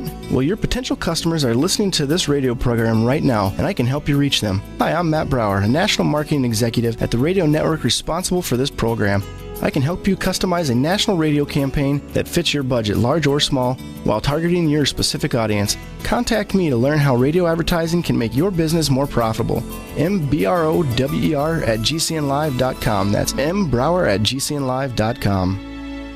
Hi, this is Ted Anderson. Have you ever wondered why banks, stockbrokers, investment advisors won't talk about gold IRAs? They've been available since 1986, yet the financial industry won't recognize the value of gold for your retirement. Gold has outperformed paper investments, yet no word about IRAs. If you would like to have gold for your retirement, call 800-686-2237. Don't get left behind by rising inflation and low returns. Call 800-686-2237. Secure your future and call 1-800-686-2237.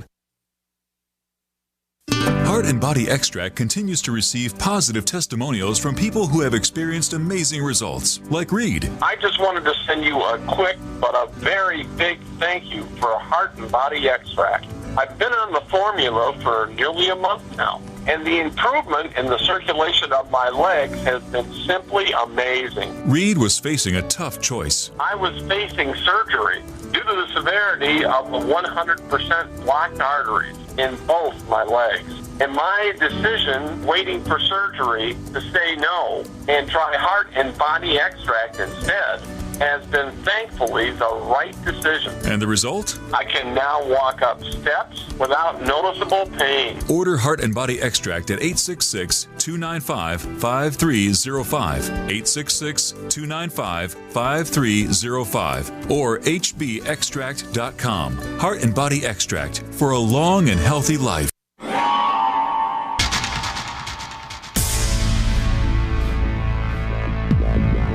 Welcome back to the Paracast, the gold standard of paranormal radio. And now, here's Gene Steinberg.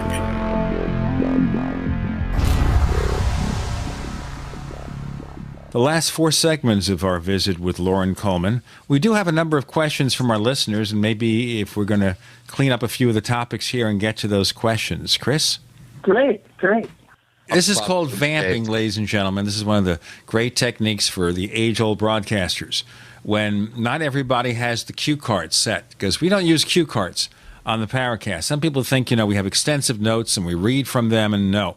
You've got to be prepared to sink or swim on this kind of show, because if you don't, there is not going to be a show. Like I learned, and I don't want to say who the guest co-host was. One of our guest co-hosts, he'd have somebody else feed him questions before going on the Paracast. So he'd have the questions in readiness. He didn't do his own research. Chris, speaking of questions. Okay, I've got quite a number here. Actually, Loren, I think you'll enjoy a lot of them. This one comes from Wade Ridsdale, who's one of our really active posters at forum.theparacast.com. His first question is, are there any plans for a sequel to The Copycat Effect? Yes, I've actually already signed a book contract, probably for about 3 years from now, on the Twilight language. And I'm going to go in depth about that and look at some different things about coincidence and synchronicity. Yeah, really important topics. Yeah. But the reason it's a couple, 4 years away is I did a 2-book deal, and I'm going to be writing a new cryptozoology book in the meantime. Wow. Well, keep him busy. He has a follow-up question about Twilight language, that aspect. And he asked, given all the news stories that must come across your desk, how do you pick which ones to post on Twilight language? And do you have any parameters or filters in place? Well, one of the first filters is how busy and how I'm feeling and if I'm traveling or not. I read the news every day. I get Twitter feeds. I get breaking news feeds. I see all of those. There are some news stories that come to the sort of boil to the top. I've always been very interested in the harmonic use of what I call the name game. And so, if there's stories on school shootings or assassination or some kind of large event that's affecting a lot of people, I talk about that in my blog. For instance, the mystery disappearance of the plane, I thought very much synced up with a lot of things that Ivan Sanderson did on the Vial Vortices, and really put to emphasis a spot, a sort of a triangle of missing planes and missing ships off of Australia. And I predicted long before they looked in that area that was going to be where they would end up looking. And that's because of Ivan Sanderson. So I fully credit other people, other Forteans, but I'm also kind of looking at the Fayette factor, for instance. That's a Jim Brandon thing from The Rebirth of Pan and Weird America. Weird America. I look for different things like that. Yeah, some great books, some great old ideas that I think are not worth putting on the shelf, but kind of renewing. Right. Well, that brings up the whole subject of synchronicities and coincidences again. And Wade has another follow-up question. He kind of points out if one looks hard enough, one can find connections, however tenuous, all about us. Do you ever find yourself holding off on a story because any of the connections are a bit of a reach? Well, I think I'm very careful about that. I certainly know that awareness is everything. You can kind of look and find things. One thing that does, for instance, whenever the Aurora shooting occurred, I think the reflective factor is certainly there, and a lot of things like having another shooting and finding out that the shooter lives on Home Street, which was the name of the shooter in Aurora, or that it was happening in Lafayette, or that it happened in another Aurora, Illinois, or something like that. Those kinds of things, as opposed to feeling like the more you can look, you can find them. I wasn't looking for them, and they kept popping up. So I wanted to kind of acknowledge that and respect that, and then write about it. Right. Well, one that I know you from is the Mothman correlations with names, the name game thing. I haven't heard much word about that lately. Why don't you give our new listeners a thumbnail sketch of that particular scenario? Well, there was a lot of things. Of course, it's Mason County, and a lot of the harmonic Masonic stuff, and of course, the thing I haven't even written up, I'm kind of holding for the future book, is that if you look at the actual origins of the name of Point Pleasant and the battle there and the fighting there, it really all goes back, and it happens to be connected to the map room in which Obama had to take his second swearing in after he was first elected. So I found that very interesting, that a lot of the connections to the Mothman prophecies and the Mothman and the Point Pleasant just keep on showing up in a lot of political situations. Wow. I'd never heard that one about the map room. Why did he have to go back and redo his pledge? Because when Roberts swore him in, he incorrectly used the wrong words. So they had to re-swear him in the map room that same day. Interesting. Yeah. Here's another one from Wade, kind of shifting gears a little here. Do you think that the copycat effect is a byproduct of the advent of news saturation, or could you date its conception? Let's say he asked, did Jack the Ripper cases spawn its own imitators? Actually, in my book, The Copycat Effect, I talk about the Jack the Ripper had many copycats, and I document that the copycat effect was spread during the Jack the Ripper times because of this new invention called the telegraph. It's very much related to the media that's in effect at the time. So when the telegraph came into effect, you had a whole wave of copycats because these Jack the Ripper became like dime novels and big stories. So the advent of both cluster suicides and then school shootings came about right at the time when CNN came into being, and then Fox News and MSNBC, who needed wall-to-wall stories, and they went crazy with the wall-to-wall stories of these school shootings, which then caused imitators. That's scary when when you see life imitating art, imitating life or something. It gets a little disturbing. Well, I'm going to ask a general question then, which kind of follows this. Do you think our obsession with so-called serial killers basically creates people doing that? I mean, you have TV shows like Criminal Minds that are so popular, and also The Following.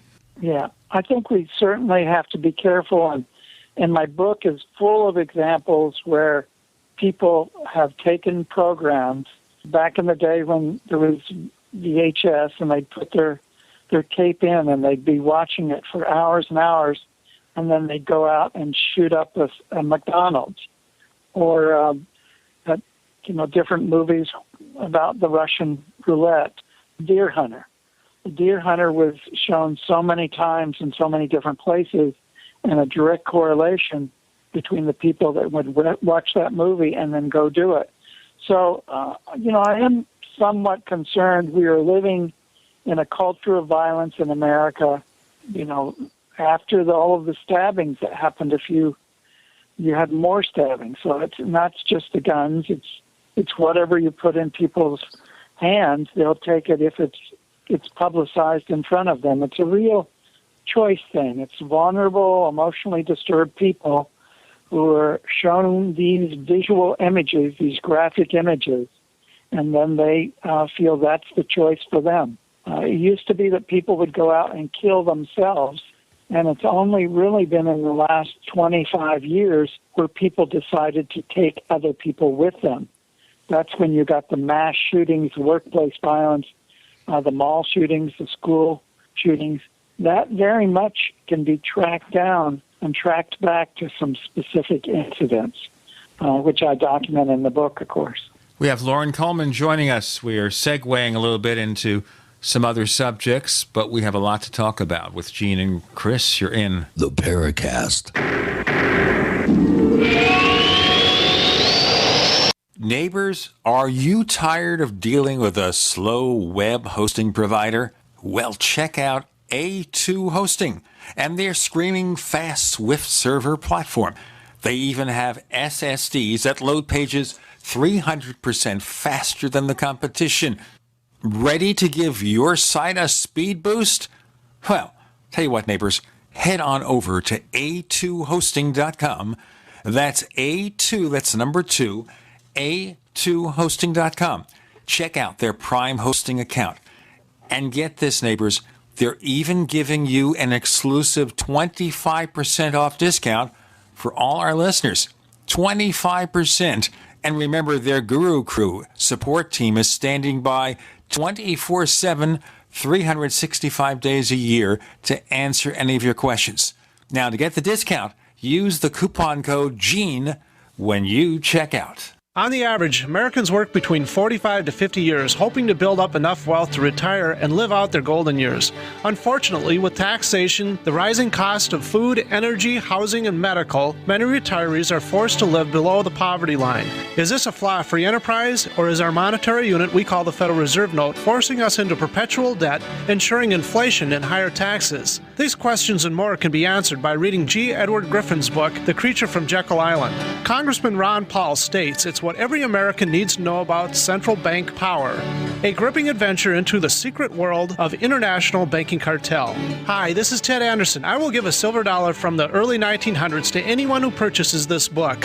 Call 1-800-686-2237 and order a copy today. It's critical that the public be made aware of the system. Call and order your copy today at 1-800-686-2237. That's 1-800-686-2237. Hi, this is Steve Sanchez, and based on a recent study, it was found that 57 million Americans had legal issues over the last 12 months, but only 60% of those studied sought out the services of a lawyer. Why? In a nutshell, affordability. Well, my friends at Legal Shield have created a solution that can help you not if, but when you need an attorney. For as little as $17 per month, Legal Shield will provide you unlimited access to qualified attorneys at an accomplished law firm for advice and counsel on legal issues, no matter how serious or trivial. For over 40 years and with 1.4 million families across North America, Legal Shield can help you, the loyal GCN listener. Representatives are standing by now to answer your questions, so call them now at 1-855-340-SAVE. That's 1-855-340-7283, or visit them at lsprotection.com. That's lsprotection.com. Results will vary from case to case. If you're worried about your health and you're tired of the nasty side effects of harsh drugs or antibiotics, then look no further. Supernatural Silver is the answer. Supernatural Silver is a powerful immune system enhancer that can be used every day to help keep you healthy and well with none of those nasty side effects. It's extremely safe for use internally as well as topically. And Supernatural Silver is hundreds of times more effective than colloidal or ionic silver. It is perfect for use in the sinuses, eyes, ears, and on any wound or skin issue. Supernatural Silver is also extremely effective when taken orally and can help fight off bacteria, viruses, and mold that may be overwhelming your immune system. Go to supernaturalsilver.com, supernaturalsilver.com, and use the promo code SILVER2014 for 20% off of your entire order, and give yourself and your loved ones a fighting chance with Supernatural Silver. We'd like to hear from you. If you have a comment or question about the Paracast, send it to news@theparacast.com. That's news@theparacast.com. And don't forget to visit our famous Paracast community forums at forum.theparacast.com. With Gene and Chris in the Paracast, just a fast question about the subject of serial killers. Do you think this rather ongoing issue of gun control is going to impact that? Do you think that better gun control laws could reduce the possibility of some nut getting a hold of the weapons he or she needs, or it doesn't matter? I'm very much for looking at the direct correlation. You have countries that have banned guns. Sure, individuals will freak out, get a gun from a gun club, but the frequency of gun killings is so much less there. In America, from the Wild West, you have people who turn to guns to kill other people, to kill their lovers, and it's going to keep increasing until people look at that. I mean, why you have to have assault weapons that you can take into a school and take out 20 kids is just beyond me. And then people, of course, point to the Chinese that have the school stabbings, but those stabbings don't kill 20 kids. They might injure the kids. And I'm not for putting knives in everybody's hands either, but we've got to be realistic. If you have a culture that has guns, then there are people that are going to use them. You know, what bothers me is the number of people who were hurt because of accidents. A weapon goes off because they didn't know how to use it. And I think if you're going to have wide availability of weapons, I mean, if you drive a car, which is a weapon, it's a 3,000 or 4,000 pound weapon or even larger. If you're going to have a deadly weapon in your hands, shouldn't there be some minimum requirement to educate yourself on how to use it safely? Exactly. And I did trainings all across the state of Maine for 9 years on suicide prevention. One of the things that we would often ask the 40 or so people there is, do you own a gun? Yes. Do you lock it up? Yes. Do your kids know where that key is? Yes. And there's a lot of hunter education, but there's a lot of stupidity, too. There's a lot of people just not going the extra step that if they have a suicidal kid or a kid that's emotionally disturbed in their house, they still have those things in their house that can be used against them or against other people. And so the logic and thinking behind a lot of gun owners is just not there in my view of what's going on. And I know I upset some people by saying it straight, but I think that you just got to really do more than education. You got to kind of legislate, I think, against some of these guns that people really don't need to own. Yeah, I remember hearing years ago a very startling statistic that claimed that for every Texan, there's 7 weapons, firearms. That's kind of scary. I was at a conference, a Bigfoot conference in Texas a couple of years ago, and I was in one of the tables signing my books, and everybody started talking around all the vendor tables, and they all started comparing how many guns they had with them. It was just amazing. Well, a well-armed populace gives the powers that be a pause sometimes. But, yeah, there's for every 10 people that are on the ball, educated, safe, there's always that one yahoo who's kind of ruined it for everybody else. And that's unfortunate. But, hey, it's human nature. When you have 300+ million people, there's a sizable percentage of them that should not have any access to firearms. And not because of a criminal past, but because of, psychological and emotional issues. I had an incident that happened right across the street from me here, and it's horrific, some of the things that you read about. That's why I don't watch mainstream media as a rule.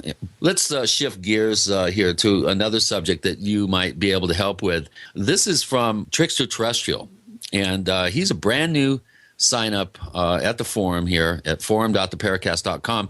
And he has a very simple question. He says, I just moved to Oregon, and where are good places to camp and investigate cryptids in the Pacific Northwest? There's a good one.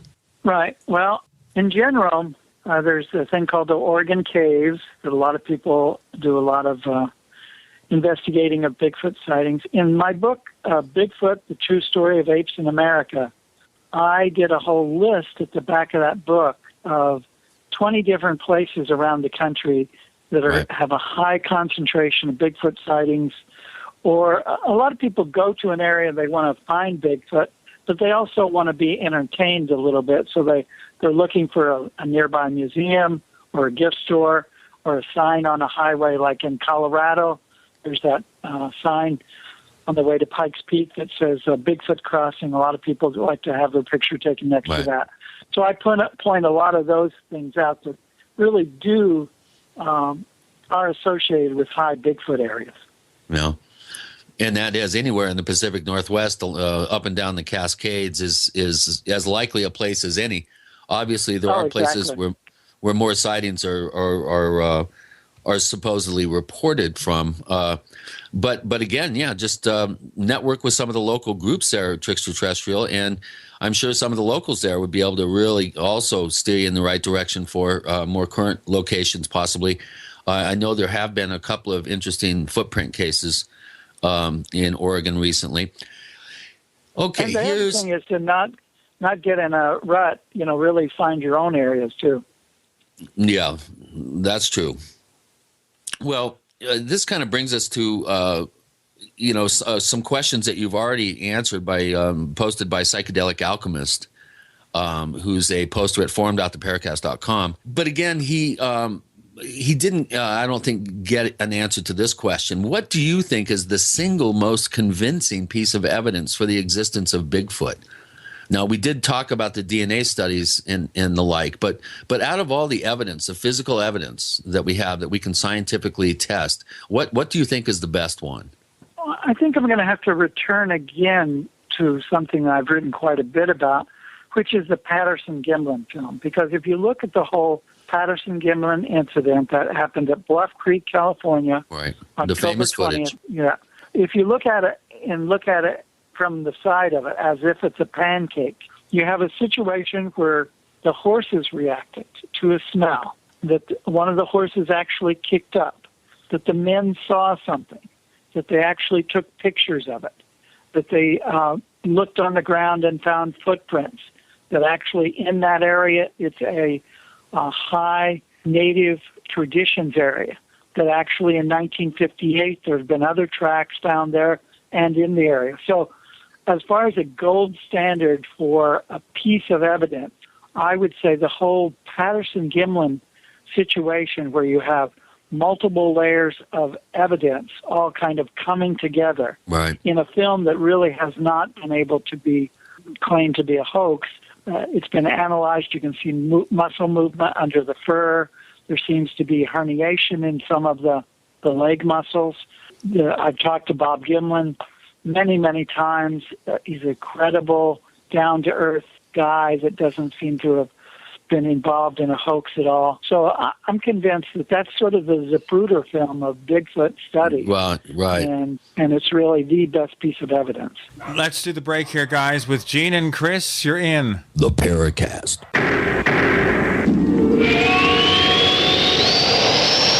A little right, a little left, but always independent-minded. The Genesis Communications Network, GCN.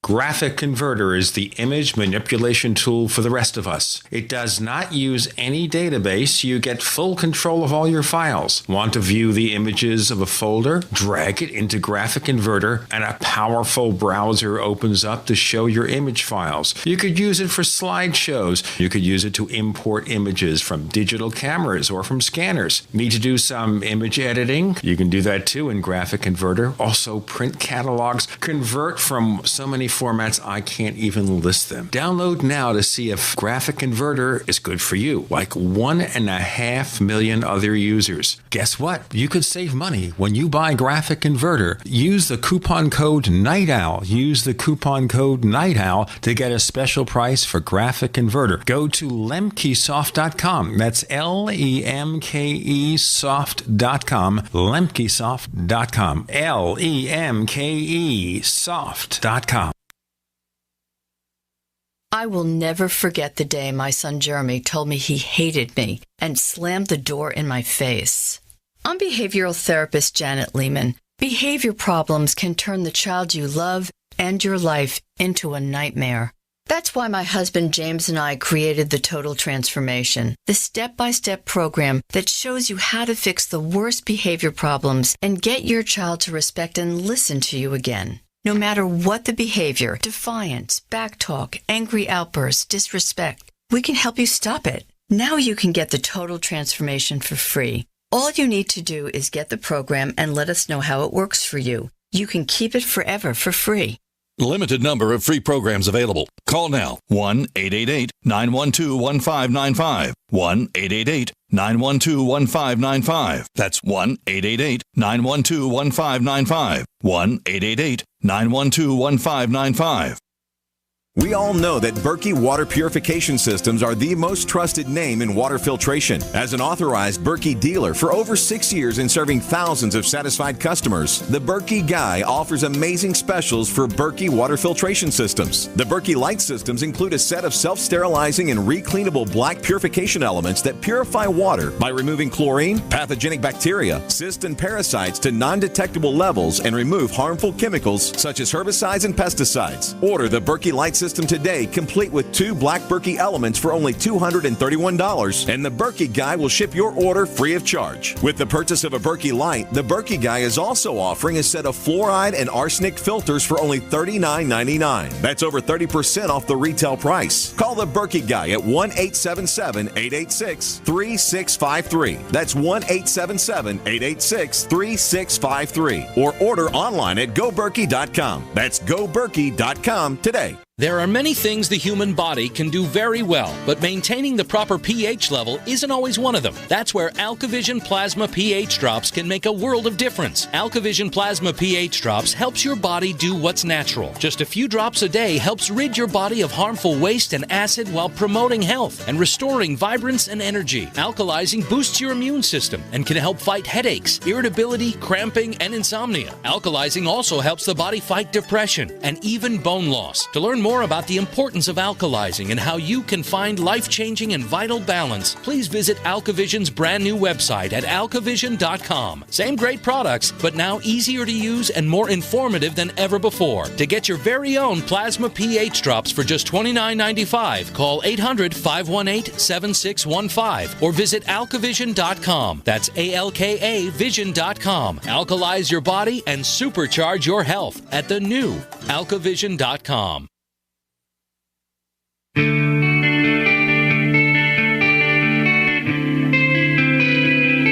This is Jerome Clark, author of the UFO Encyclopedia and other books. You're listening to the Paracast. On the Paracast with Gene and Chris, we have Lauren Coleman. He's answering your questions. And before we go on with the next question, Lauren, did you have any more to say, or do you want to have Chris go to question behind the wall? No, let's go to the next question. Behind the wall, I like that. Well, Lauren, we were just talking about the Patterson-Gimlin film of the Bluff Creek Bigfoot, and you were saying it's the Zapruder film of Bigfoot research, and I would agree. I think it does stand up over time. Here's a question from Dave M., however, who's a poster at forum.theparacast.com. And he wonders, does Lauren think there are any compelling modern videos showing Bigfoot? If so, which ones? Now, the Gimlin footage obviously was actual film footage. But how about now with all these Bigfoot videos coming out? And after you talk about that, some of the audio recordings of supposed Bigfoot calls, for instance, are there any out there that you've seen recently that kind of pique your curiosity? In terms of videos, a lot of people scratch their head over the Memorial Day video where something's running along a ridge. There's also the Redwoods video where it looks like a Bigfoot is with an erection is moving in front of a van. A lot of those have questions about them, but they don't hold a candle to the Roger Patterson Gimlin film, so nobody can really. Almost all of the ones that we've seen on YouTube are hoaxes or really bad quality. Yeah, as blob far as audio, squatches. yeah, exactly. As far as audio, of course, nothing compares to what are called the Sierra sounds from the 70s. And here, once again, it's connected a lot to the individuals that took those audio tapes, where they had actually strung microphones with old reel-to-reels between a cabin and something that was up the hill, a kind of structure that was up the hill. And those people, of course, are getting old, and they're passing away, and you hear of new audio tapes, but they in some ways sound like they're gorilla roars from Tarzan movies. So it's not as good as some of the old stuff so far. Yeah. Here's one from Flatwoods. Interesting name. He has a picture of a drawing of the Flatwoods Monster, I think, on his avatar photo. He wonders, there are isolated cases of humans growing to extreme height and weight due to acromegalia, is that right, and other rare conditions. Do you think it's possible that sporadic cases of gigantism in animals may account for, he says, a majority of crypto cases, well, maybe even some crypto cases? No. We really thoroughly looked at a lot of that, as well as the whole notion that Bigfoot and some of the cryptids are nothing more than feral humans. And it really just doesn't pan out. What you find over and over again in a lot of the cryptids is you have patterns that go on for decades of either footprints or sightings or descriptions. And what he's really talking about is a genetic or endocrine condition that you would see very sporadic and not at all coming across in the population. Oh. Yeah, so the short answer is no, and that's why. That makes sense to me, although there are some, I think, what they call Almasty or Wildman reports from Siberia that are intriguing in the past, maybe feral human type reports of smaller than your average Bigfoot-sized humanoids. Right, unless you're a Russian, the Russians believe all of those are surviving Neanderthal. So. Oh, okay. Wow. Okay, well, maybe one of those became Putin, I think. Oh, Gene. That was bad. That was really bad. Riding around on a horse with no shirt on, right? Yeah. He's not all hairy. No, he shaved it. He shaves all the hair off his body. Oh, I don't want to hear that. Next question, please. Okay, here's one. J.C. Johnson, one of our more colorful guests that we've had on the show in the past. I'll tell you, he can weave a fireside story like nobody's business. J.C. is, in his estimation, a very serious cryptologist, and he does go out and interview people, and he does do field work. And one of the things that he has uncovered, going back, I think, into the 60s and possibly earlier, are reports of small, very quick bipedal dinosaurs in the Four Corners area. And we had recent reports a year ago, October, 2 reports from Canyonlands in Utah. There have been reports, according to JC, along the San Juan River. Do you think it's possible that dinosaurs in some form still exist on the planet? I think it might be a stretch. I'm very aware of those reports that Johnson's talking about, and a few other people who have investigated. I've not personally been able to investigate them or even talk to an eyewitness, but certainly Ivan Sanderson thought that there was a small bipedal dinosaur that might still exist. And, of course, we have Mokilio Mbembe reports from Africa, which may be mammals, not so much dinosaurs. But it is a possibility, and we certainly know that we have dinosaurs that are still alive, and we call them birds. So we certainly know that just because these things are around us with feathers aren't really recognized as dinosaurs, maybe there's other kinds of dinosaurs around us that don't have feathers.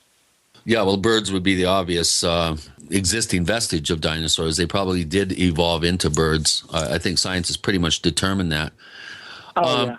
Here's an interesting question here. Do you think the question is from As7092 at forum.theparacast.com, and his question just reads simply, do you think Sasquatch has real high intelligence, or could they just be giant apes? Let me kind of amplify that and say we were talking about possible telepathy abilities. There are cases, for instance, where you have several footprints from a Bigfoot, and they appear out of nowhere and they disappear into nowhere. My brother actually was involved in a sighting with physical evidence like that. do you think that they do have some level of high intelligence, or that possibly they have an ability to manipulate their reality somehow, appearing and disappearing, teleporting, for instance? Well, let me back up. I think I always try to ask myself the question, are humans intelligent? Boy. Because anybody that's a loaded question, Lauren. Well, anybody that asks me, do I think that Bigfoot is a giant ape, or are they something else? Well, humans are giant apes. Humans are giant apes. Bigfoot are giant apes. Do we have any kind of telepathy? Do we have any kind of abilities to teleport? There are certain people, of course, that have psychokinetic abilities, or at least they say they do. Why would we think that another large ape may or may not have that ability? I think this is a realm that has not been fully explored with an open mind about humans. It's hard enough to talk about a creature that we don't even know if it exists to really get into bringing on all of these attributes that seem to be beyond what we even can figure out about humans. So I think it's a real quicksand area to get cart into. Before the horse. Yeah. Let's discover the animal and then figure out what its capabilities are. Yeah. Exactly. I think there's some people here, though, who would rather object to calling humans giant apes, don't you think? Yeah, well, I know, but I've met those people. They're usually ape-like. Boy. I'm just kidding. No, I really am one of those people that think we are a naked ape. We are a highly evolved ape with consciousness, with the belief in God, with all of those kinds of things. But basically, we are just an ape. One that has that we think we put ourselves above animals and above other anthropoids, but we are nothing more than an ape. Yeah. So basically a giant ape with an ego problem. We have Lauren Coleman, who has no ego problem. Gene and Chris don't either. You're in. The Paracast.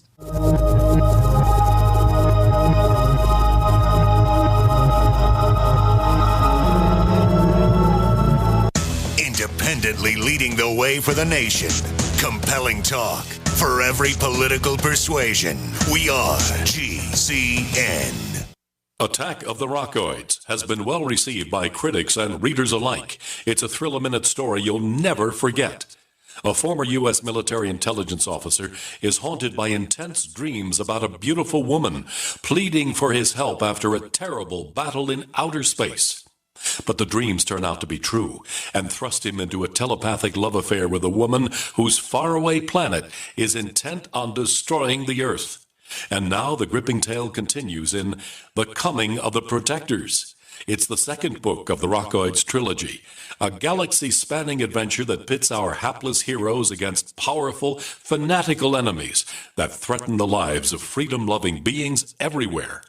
Attack of the Rockoids and The Coming of the Protectors. Classic science fiction at its best. Available now. For more details, visit rockoids.com. That's ROCKOIDS.com. We love that you're passionate about GCN. And whether you're a listener, a business owner, or a radio industry professional, we've redesigned the new GCN newsletter to keep you in the know. Text GCN Live to 22828 or click on the banner at GCNlive.com. Enter by May 15th. You'll qualify to win a 6-month supply of storable food from MyPatriotSupply.com. Start receiving your newsletter today. The future of talk radio. GCN. Hi, this is Larry Smith. Sometimes bad things happen to good people. When the cleaners ruined some special clothing, all they could do was show us a sign that said they weren't responsible. But when they got the letter from one of our Legal Shield attorneys, he promptly gave us a check for $1,152. Worry less and live more with lsprotection.com. That's lsprotection.com or call 855-340-SAVE. That's 855-340-7283. Results will vary from case to case. Mother's Day is right around the corner. If you haven't ordered your Mother's Day flowers yet, make sure to visit proflowers.com for an amazing deal. ProFlowers has a Mother's Day special for radio listeners. Get 100 gorgeous blooms for mom with a free glass vase for $19.99. And if you want to make her day even more special, upgrade to a premium vase and add gourmet chocolates for just $9.99 more. Mom will be so happy when she unwraps her beautiful bouquet of blooms, guaranteed to stay fresh and beautiful for at least one full week. Each time she looks at her Mother's Day flowers, she'll think of you. But hurry, this deal expires soon, so make sure to place your order today. The only way to get this incredible deal is to go to proflowers.com/radio right now and enter the code PLOW, P-L-O-W, proflowers.com/radio, code PLOW, P-L-O-W. That's proflowers.com/radio and enter code PLOW, P-L-O-W. You have all seen and heard about the elements of the periodic table. These elements are the building blocks of everything in the universe. You, my friends, are made from these elements. A shortage of any of these important trace elements can lead to disease. Go with the science and take the Lady Talk Health Challenge and get all 90 essential trace elements with a healthy start pack at LadyTalkLive.com. Or call 855-333-LADY. That's 855-333-5239. Research shows it's not just what you put in your body that counts, it's what you put on it as well. Why not use an all-natural, healthy mineral-based makeup that actually benefits your skin? Once you experience the airiness and flawless coverage of Longevity mineral makeup, you will never use anything else. With Longevity, the perception of your complexion will be natural perfection. Animal-friendly mineral makeup at Mary Lou Health. That's MARILU Health.com. Or call 855-321-HEALTH. Hi, this is Ted Phillips, listening to the Paracast, and it's as good as it gets, believe me.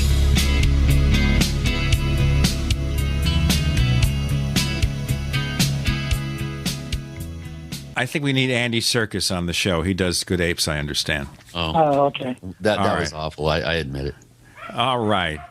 Boy, it's down to the last segment with Lauren Coleman joining Gene and Chris in the Paracast, bringing you up to date on cryptozoological research, cases, studies, questions from our listeners, whether humans are giant egomaniacal apes. And we can all argue about that. Well, I think there are certain developments in the field, such as the Rick Dyer hoax and some real questionable claims about footage and stuff. And I think Lauren is right that we really need to focus on the positive. There's more than enough people, pointing out flaws in particular people's, whatever they're claiming. Well, one of the problems that, I'm on the edge watching the ufology field fight and destroy itself with personality conflicts. Right. I think that the Bigfoot field, as it matures, has the possibility to only focus on the hoaxsters, the detractors, the people that have huge egos, and really miss the whole boat that last weekend, for instance, over 1,000 people gathered in Ohio to share their common interest in Bigfoot. There were no fights there. There were no fistfights. There were no yelling about different personalities. Those people just shared notes and really were on the same page. And I think there's a lot of new people coming into this field. There's a lot of young people, right? A lot of culturally diverse people. It's Bigfoot Bigfoot and cryptozoology really does take individuals' interest in animals and mysteries and really combines it in a positive way. It So sounds to keep me like talking it's a lot more together than the UFO field, which is eternally in conflict. Well, I certainly think that is true. I think that there's a lot more harmony going on, and you can obviously jump on some forums or get in an email exchange with people, but most of us, even Peter Byrne, who hated me for a few years and was making claims that I'd taken photographs when he'd actually loaned them to me, he apologized recently, and he's in his 80s, and there's a kind of maturing of the field where people really don't hold grudges for long, and we all kind of know we're in this together. Right. So That's kind of positive, I think. Yeah, and it's also positive that we're getting intelligent young people involved and having the opportunity to educate them in a way that will allow them to do what you've done, Lauren, and that is carry the ball down the field and take the field forward from the John Greens and Renee and Bob Gimlin and others have in the past. And it's important to keep the continuity and keep the goal in mind, and that is to determine once and for all what these people are seeing and what these creatures could possibly be. Yep, and a lot of these individuals are now professors, or they're in academic situations, or they're teachers. And when I got into this, professors would they'd laugh this off. They'd laugh this off. I did papers on the survival of Neanderthal, and I got a C on the paper, even though it was an A paper, because he didn't like the subject. So, you see it turning around, and people come to the museum, people are writing me, and they're PhD candidates, or they're already doctors in universities, and it's really kind of a wonderful trend, and it's almost as if we're winning from the inside. Yeah, that's a very good point. If you're seeing people with postgraduate aspirations and they're able to get particular subjects and hypotheses okayed by review boards and that sort of thing, that is a big step forward. You don't see that in ufology.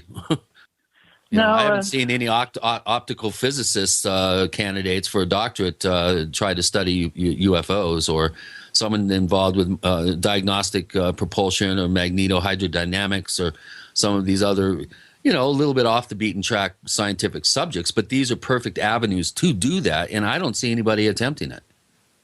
No.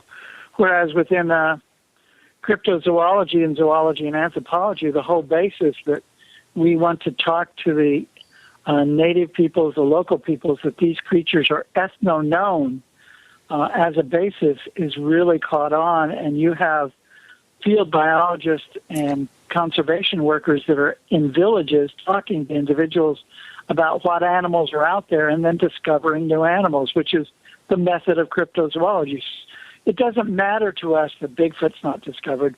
What matters is a new lizard or a new frog or a new monkey is discovered, and that's the way to do it, to